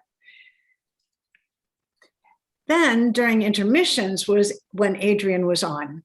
And that's when all of her hula colleagues and some of the museum people, she even brought the conservators to Hilo during the Merry Monarch. But this is on the top left is a former student who I think ended up in either New Zealand or Tonga. The bottom left is someone who is Kanae, who helped her with the Kapa project and also is a drum maker. And on the right is Adrienne seeming to have a confidential moment with my sister. But Adrienne didn't just play, she worked and she gave many talks and workshops and she did consultations. She met with collectors. That was an experience for me. I'm a psychologist by training, and I had never kind of been privy to the world of museum collectors and evaluators. And what Adrienne did was stay in touch with people who were private collectors. So she, as she told me, so she knew what they had and where things were going and where they were moving. And that was a very interesting set of experiences. And so this was at the Imilo Astronomy Center for the University of Hawaii at Hilo. It was a really nice venue during the Merry Monarch for workshops, et cetera. And this is her participating or attending, I don't know which, with Kalena Silva on the left from UH Hilo. And no one I would have to tell me who the one in the middle is. It's Auntie. Oh, that's she's going to tell me. No, Pele Suganuma. Pele Suganuma and Kanae, who constructed the drum. And the bottom is Larry Kimura. And Larry Kimura on the bottom next to, he's the major founder of the Hawaiian language program at UH Hilo. Then among the adventures we have had over the years, a botanist from Bishop Museum and then from Singapore and now in Boston, George Staples, decided it was time we all learned to sample, at least taste some of the tropical fruits that he had encountered in Singapore. And he became a real aficionado of durian. And so on the grounds of the Dauphin Bay is a picnic table in a forest, and he laid out all of these fruits and we tried them. I won't show you the picture of me. I have the most disgusting look on my face when I tasted durian, but I want you to note Adrienne, she always has to evaluate and be thoughtful. And I don't remember whether she liked it or not, but she gave it the old college try. Probably did. And I'm showing this picture because of the Kapa connection, but every Merry Monarch festival that we could, if the lava was and steam were cooperating, we went to the Volcano National Park to visit the Arts Center, which puts on a special, many special things and events and adds things to their collections for sale. In this case, Adrienne spies this piece of kapa, and you can see she's immediately taken with it. She's getting closer and closer to it, and I think taking its picture. So that was an annual trek, and sometimes we actually saw some lava, and this is the glow as dusk sets at Halema'uma'u. And then on top of that, Auntie Noi also teaches a hula teacher in Japan, and they were invited to perform on the exhibition night, one of the Merry Monarchs, not too long ago. And the hula group participates by helping the dancers dress. And Adrienne joined the group. We're all dressed in black except for our teacher. And the Japanese dancers were a very large group, and they're spread out in this dressing room. And then there were excursions. And in the top figure, Adrienne is with two of the hula group and Noi Noi students at a nice waterfall. I forget which one it was, but I really enjoyed the pictures. And then sometimes before going to the festival, we would actually have a martini hour in our room. And Adrienne much enjoyed that before picking up Thai food on our way to the stadium for the entrance of the Royal Court. Then on Saturday of the Merry Monarch week is the annual parade, and Adrienne loved marching bands. And obviously in the left-hand top corner is a float by the Tongan community in Hilo. And she took pictures of every Tongan float she ever saw. And then I show for color the Pa'u riders, the women that are wearing the Pa'u and have the horses with the enormous leis on them. And there is a small group of us watching the parade. And this is my last photo. And if I've gone over, I apologize, but this was taken in 2019, which was the last Merry Monarch Festival held with a public audience. In 2019, we gathered after watching the parade. So everybody looks a little tired, but I did want to point out not only Adrienne's hula family that gathers in Hilo, but in the forefront is Noinoi's granddaughter with her great-granddaughter, and the other great-granddaughter is being held by Keoho, her grandniece. And so this is the Zudameisters continuing their tradition while Adrienne continued hers. And all I can say is I'm going to miss my roommate. This will be my first Merry Monarch since the pandemic shut it down without her, but thank you all for letting me speak. Thank you, Patricia. They were lovely photos and remembrances. So I'm going to invite Dr. Stephen Hooper at the University of East Anglia, who I had the pleasure of working with, who was my boss before I came to the Smithsonian. Steve, are you there? I am, yes. I hope you can hear me, yes? Good. Well, thank you. Thanks for the invitation to speak. And I've got a few pictures which I will try and share with you just in a minute or two, but it would be easy to make some general comments about Adrienne's contribution across an amazing, remarkable range of fields. But in this brief few minutes, I just want to make a few personal reminiscences, really, and memories, and evoke Adrienne the person, you know, somebody I knew for almost 50 years. And I first, and also perhaps I can speak for some colleagues across the Atlantic as well. So I think I'm the first speaker from this side of the Atlantic, and because she was a very special person for us over here and visited many museums, as you will know. I first met Adrienne in Cambridge in 1974-75 through Peter Gathercole, and Kirk Hapman was telling me the funny story, really, how they got together, because Kirk was the procurer, if not the go-between, when Adrienne was speaking in Oxford, and Peter was there and took a fancy to Adrienne, and organized a meeting between the two of them, and that was the last that Kirk saw of them that evening. So that seemed to be the beginning of it in the early 1970s. And I met her then, and of course, Adrienne, as she wasn't immediately warm, shall we say, because she needed to take the measure of people, I think, before she made a decision about them. She did not suffer fools gladly, as I think we all know, and certainly as some presenters at conferences would know, because if they'd erred or been imprecise, you know, as soon as the question started, up would go Adrienne's hand first in the queue, and then there would be an answer, and then up would go the hand again. And so woe betide anybody who was not being very precise or accurate. And of course, someone who could make a book like Holofusikon, you know, her attention to detail was absolutely phenomenal. So anyway, apparently I wasn't classified as a fool, and for the best part of 50 years, she's been a fantastic mentor, really, and supportive colleague and friend, especially through my Fiji work. Sadly, I never got to see Artificial Curiosities or indeed the Arts of the Pacific exhibition in 1978 and 79. Those two, I was in Fiji those years.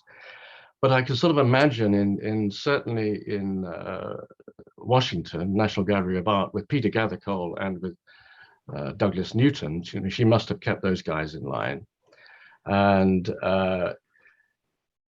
kept the show on the road, I suspect, because Peter, as those who knew Peter, could be easily distracted by things. And also she was calm in a crisis. And I remember, although she must have had moments of self-doubt, she was very confident. And I remember telling her how I'd been mortified at the prospect that the catalogue for the Pacific Encounter show we did over here in 2006 wouldn't be ready on time for the opening of the exhibition. I thought this would be absolutely the end of the world. And she said, oh, well, we never had the catalogue for artificial curiosities until the end of the exhibition. We didn't have any help. We opened the exhibition, catalogue got done. And I thought, that's great, just to have that confidence and not feel mortified. Anyway, so she was helpful in those ways for someone who wasn't particularly confident. But we had some fun times together, and I think that's what people will remember. And I remember I was in 1999 in Chicago. There was a Pacific Arts Association meeting, and for some reason I hadn't got a jacket, or I wanted to buy a jacket. So she took matters in charge, said, okay, let's go across the road to Marshall Fields. And it was the most brilliant shopping trip, certainly from my point of view, not a great shopper. We were in and out of Marshall Fields in about 10 minutes. I tried on 3 jackets. She said, that's the best one. I bought it. We were out, Adrienne didn't mess about. And so, that's one of my abiding memories of her, really. At the opening of Pacific Encounters, and I've got a few, I'm going to try and share my screen now, and I hope that it will come up. There we go. Hope you can see that. Can you see that, Josh?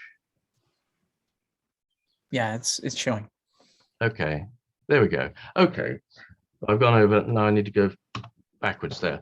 So this is 2006 Pacific Encounters, and people have shown Adrienne was such a sociable person, such great company.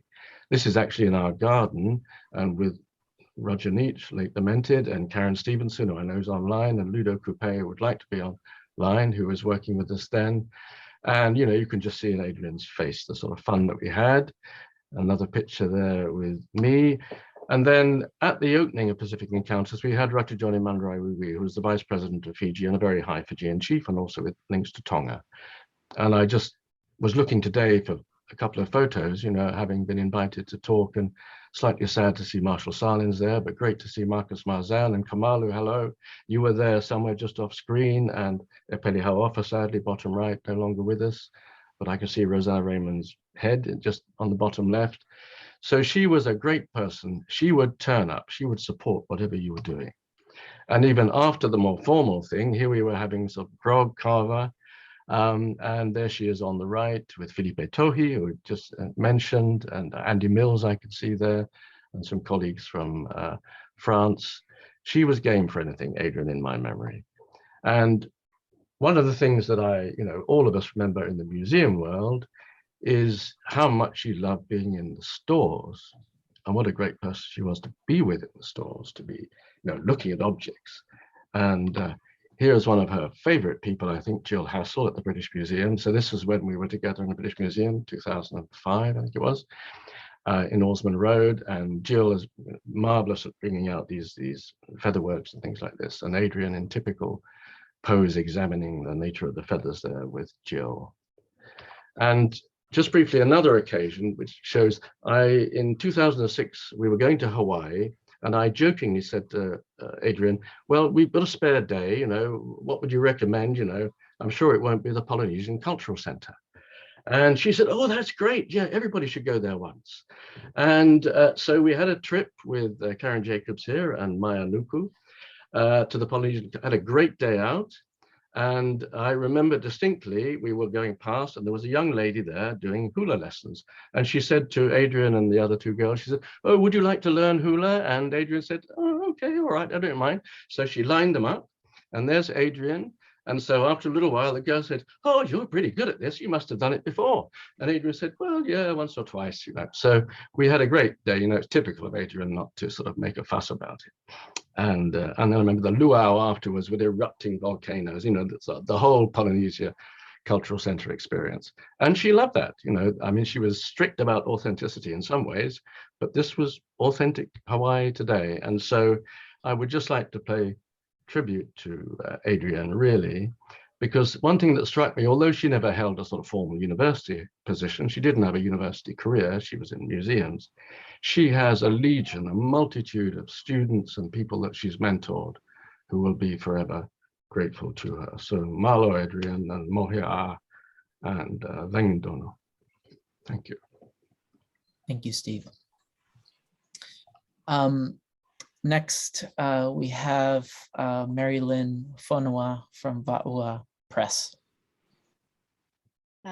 Good morning from the Pacific Islands. Can you hear me? Yes. Yes. Well, here at Vava'o Press in Tonga, we feel privileged to have worked closely with Dr. Adrienne Kaeppler over the last 36 years, and honoured to call her our friend. You know, we're a small independent publisher in Nuku'alofa, and thank you for this opportunity to pay tribute to Adrienne. Our Adrienne, there's only one, such a warm, friendly, and wonderfully brilliant person. I believe I first met Adrienne when Pesi, my husband, invited her to our home on Christmas Day in 1986 during one of her research trips to Tonga. She became part of our family. Over the years, our sons, Lano and the twins Finau and the late Waimolo, always looked forward to her visits because as we drove around this island of Tongatapu, sightseeing with her, our eyes were opened to the great depth of Tongan history and culture attached to these places and the people. And as we drove past cemeteries, she'd say hello to her old mentors who were buried there and continue the conversations she'd had with them. You know, we and her very many friends in Tonga joined Adrienne on what was over her lifetime an inspiring journey of discovery into Tongan culture that encompassed all levels of society.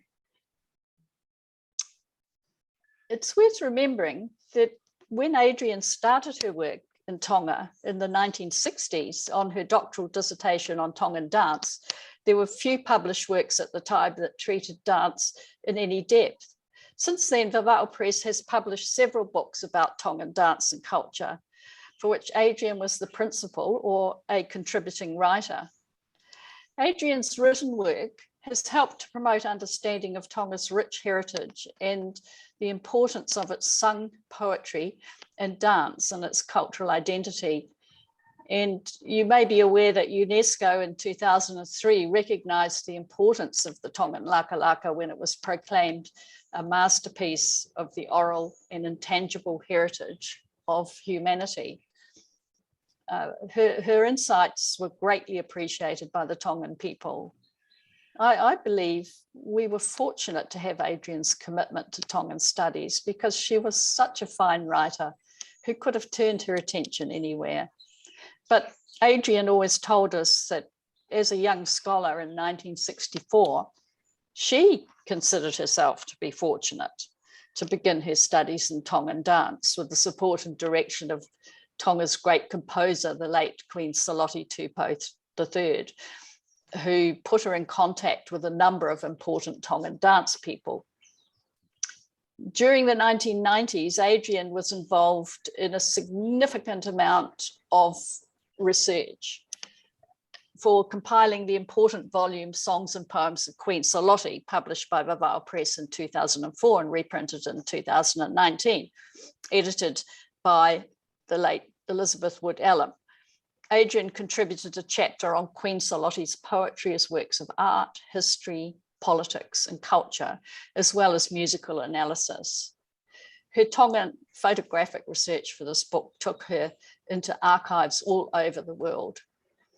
On her many visits to Tonga, I can vouch that Adrienne left no photo unturned. She unraveled the clues and photographs to understand her own unanswered questions, and her eye for detail was astounding.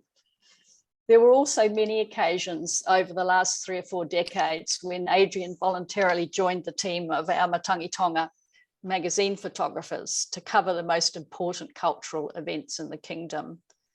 She opened our eyes and we learned much from her. And these efforts have contributed to some memorable photographic books on Tonga. I remember her telling our team one time as we set out with a few amateur photographers as well, you know, when you're taking photos of dance, don't cut off the feet. And it was an obvious direction. But when we looked back at some of our own photos, yes, we had cut off the feet of dancers. So thank you, Adrienne, for pointing out these details. Adrienne hoped her work would stimulate more Tongans to write down their knowledge in order to ensure that dance will continue to enrich the lives of future generations of Tongans. So it was with profound sadness that we learned of Adrienne's passing on March the 5th in Washington, DC. Adrienne will always be remembered in our hearts and minds and through her great legacy to Tonga, her scholarship, and a great many published works. Journey on, Adrienne, our friend. Ofa atu. Thank you. Thank you. Next on our roster is Dr. Joanne Van Tilburg, who's at UCLA.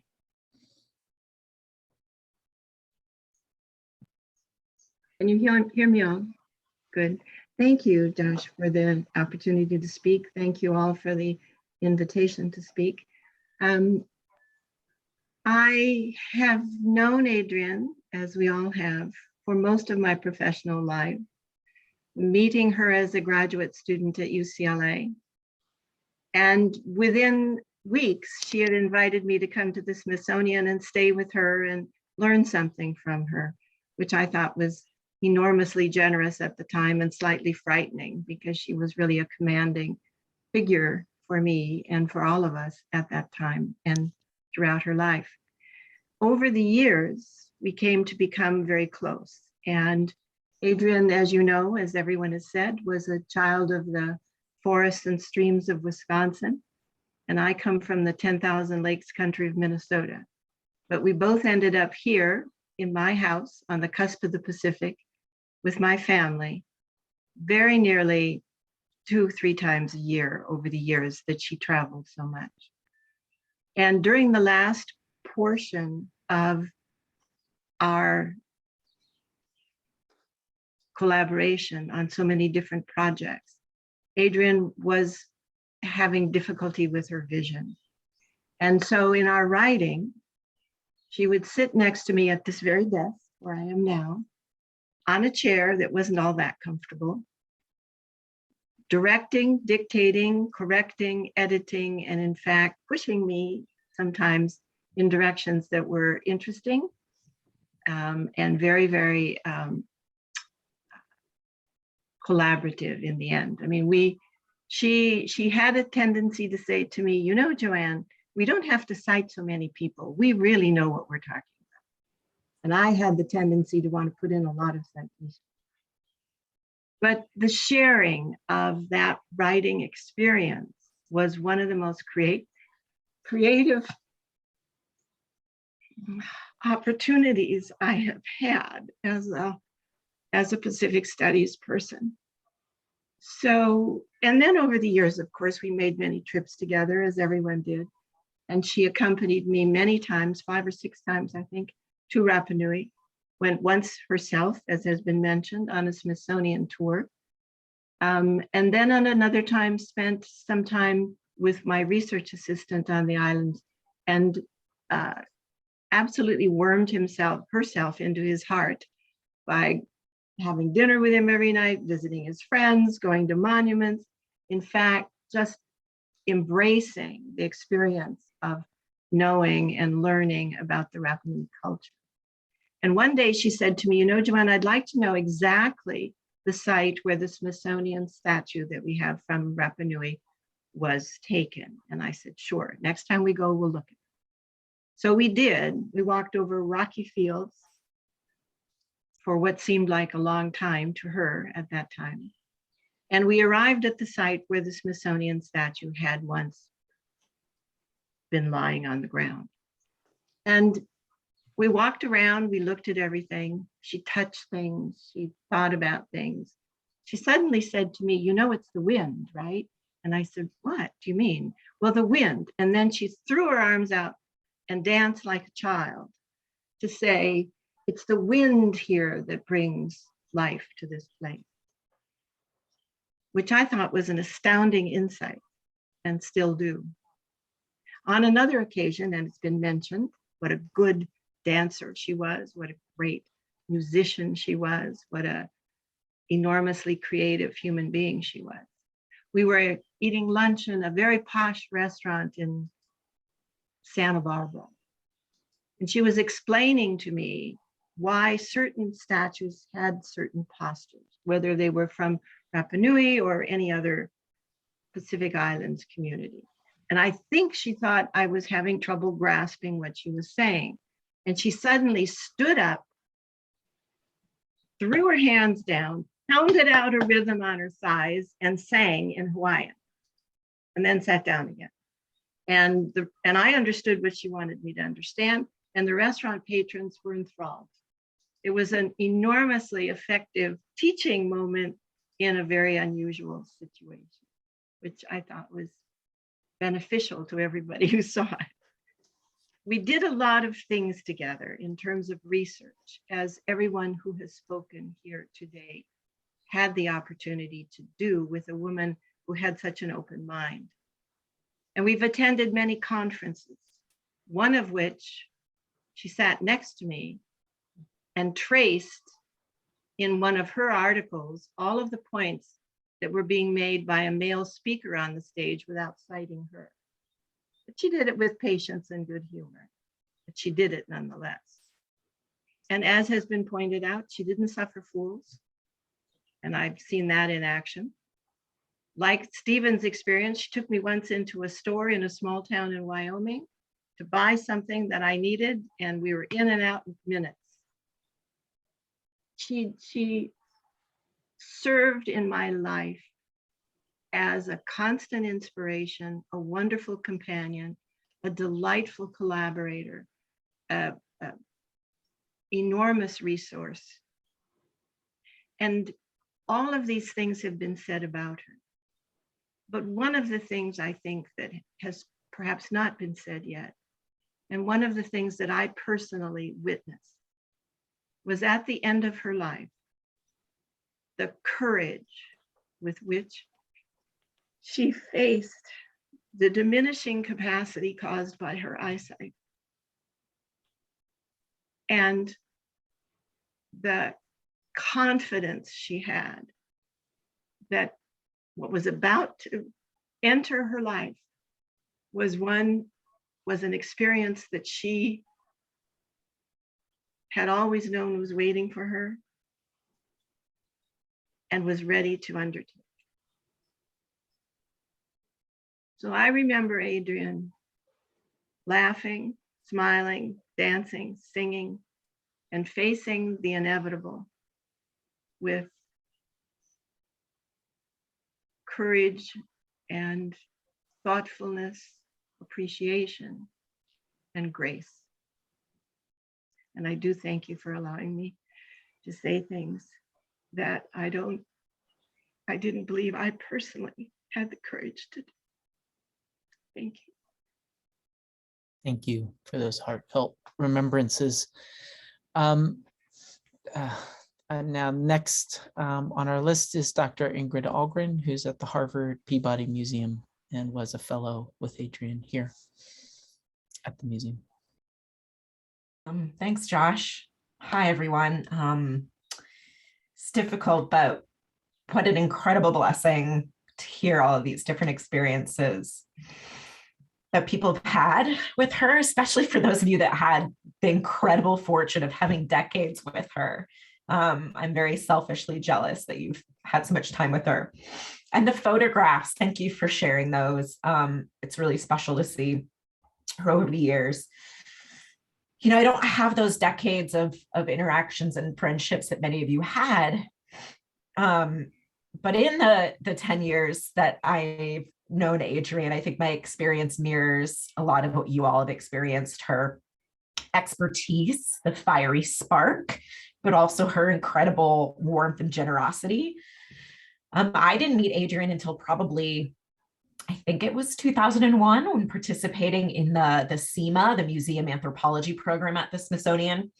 And I was incredibly intimidated to meet Adrienne, but knew, you know, okay, I can do this, set up a time to meet her. And, you know, she's one of those people, of course, and we all said that if you read anything on material culture, museum collections in the Pacific, you know, her name's there. So she invited me to her office, and when I entered, all you can see is these wall of books and then another wall of books. And then, and so I hear this little voice just kind of saying, come in, come around. And I keep looking around and there's like just more and more books. And because of her, adorable stature, I couldn't really even make her out beneath all the books and behind her desk and stuff. But we chatted about her interests, my history, and she showed me some books. I asked if I could take photographs of her bookshelves because I sort of figured that whatever Adrienne had, whatever she knew, I wanted to know. And so I went around her office, my first time meeting her, and took photographs of her bookshelves. And I tried to very nerdily make an Excel spreadsheet of all of her books. And about 300 or so in, I was like, I give up. And we kept in touch over the years, but I didn't really get to know her on a personal level. Sorry. Until doing my postdoc research with her and with Josh at the Smithsonian. And that's really where I feel like I got to appreciate her warmth in a way that surprised me because of her reputation, because of her great expertise. I think I found out that she was a vocalist, that she went to school for music, as we know now.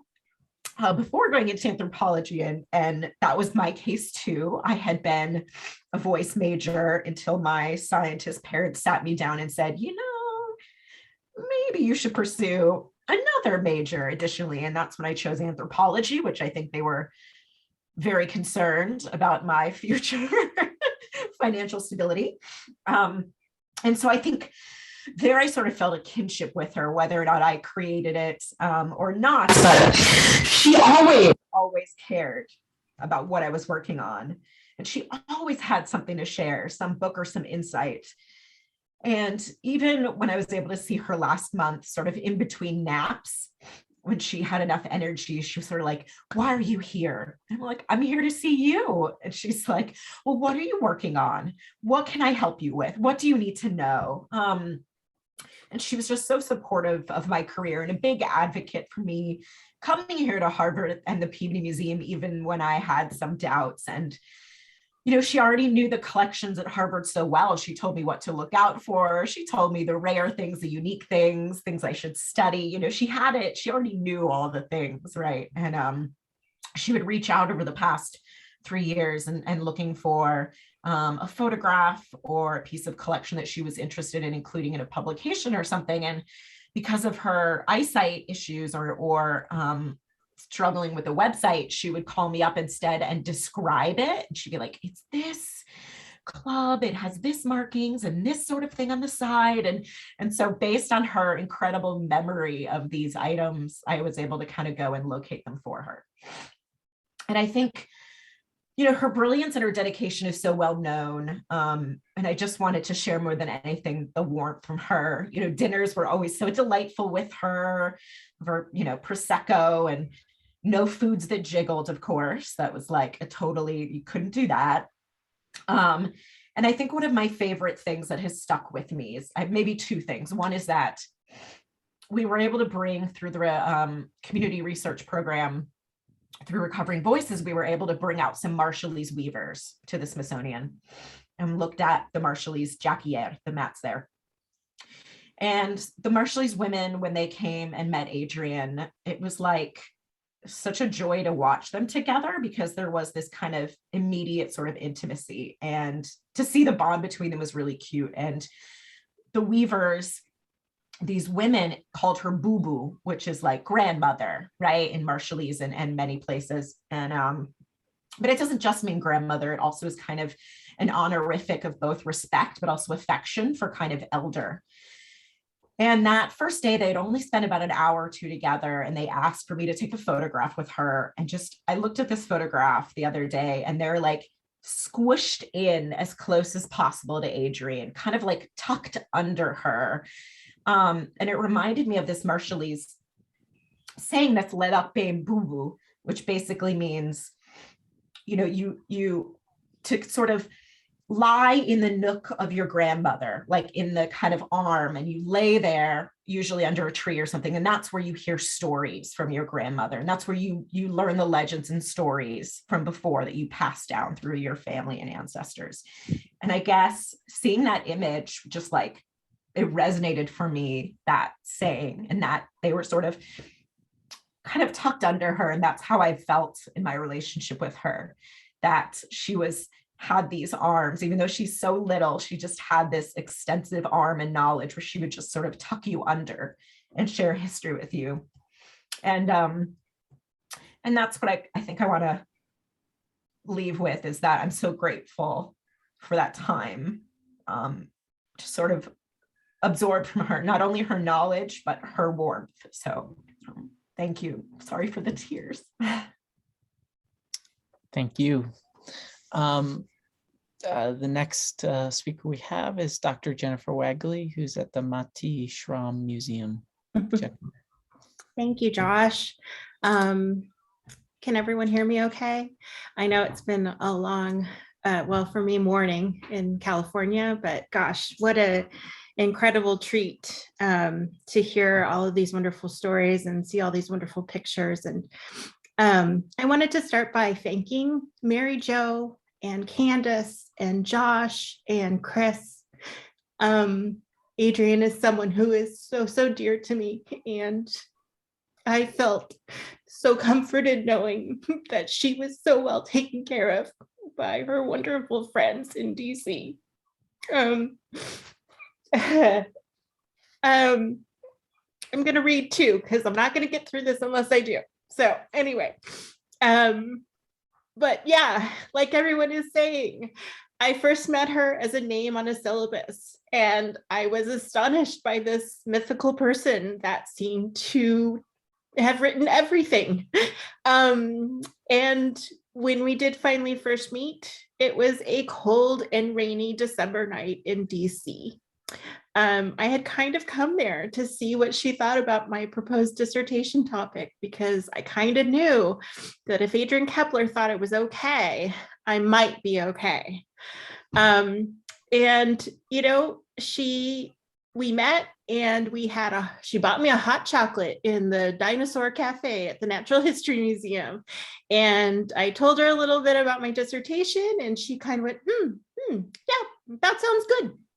And I was like, okay, phew. And then we just talked, you know, I found out she was from Wisconsin. My mom grew up in Wisconsin. She was born on July 26th. My mom was born on July 26th. She liked Thai food. I like Thai food.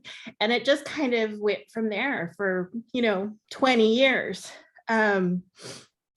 And I'm just incredibly grateful. When I ended up moving to DC in 2003, I took a job at a museum down the road from you all. And she really did take me under her wing. She invited me to material culture forums. She invited me to opening celebrations. She invited me to those amazing holiday parties in the department that are such precious memories to me. I was a fellow the year that they made the Easter Island cake, which was completely anthropologically accurate, thanks to Adrienne's direction. We'd meet for lunches, dinners, we'd chat about where she'd just been or where she was going or what we were working on. But mostly we would just gossip straight up. I mean, she loved a good tale, and there's a lot of fun, juicy nuggets out there in the world of the Pacific, and we loved it. And it was hilarious and fun and just joyful.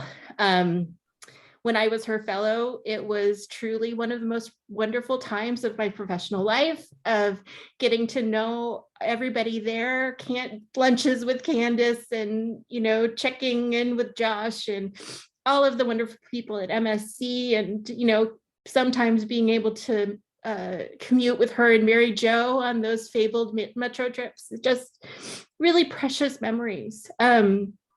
I just learned so much from not just being there, but being in her orbit, which I think is something that we've heard over and over again today.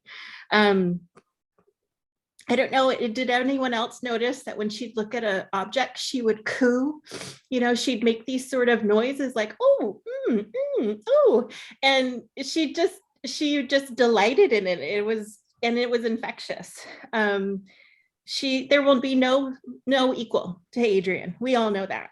And for me, she's an example of what a scholar should be: generous and encouraging and kind and inquisitive and undeterred and honest and careful. She was my mentor. She was my auntie. She was a friend to me and my family. She was on my dad's list of people he would send a 2-pound box of See's candy every year to at the holidays. She came to my wedding. My mother famously asked her, Adrienne, you've been to the Princess of Tonga's wedding and now you've been to Jennifer's. How do we rate? And given that I had just married a Jewish man, Adrienne said, a lot less pigs here. I have so many precious memories of her that have nothing to do with the field. I took her to see Night at the Museum, Battle at the Smithsonian. I felt like it had to happen. She needed to see it.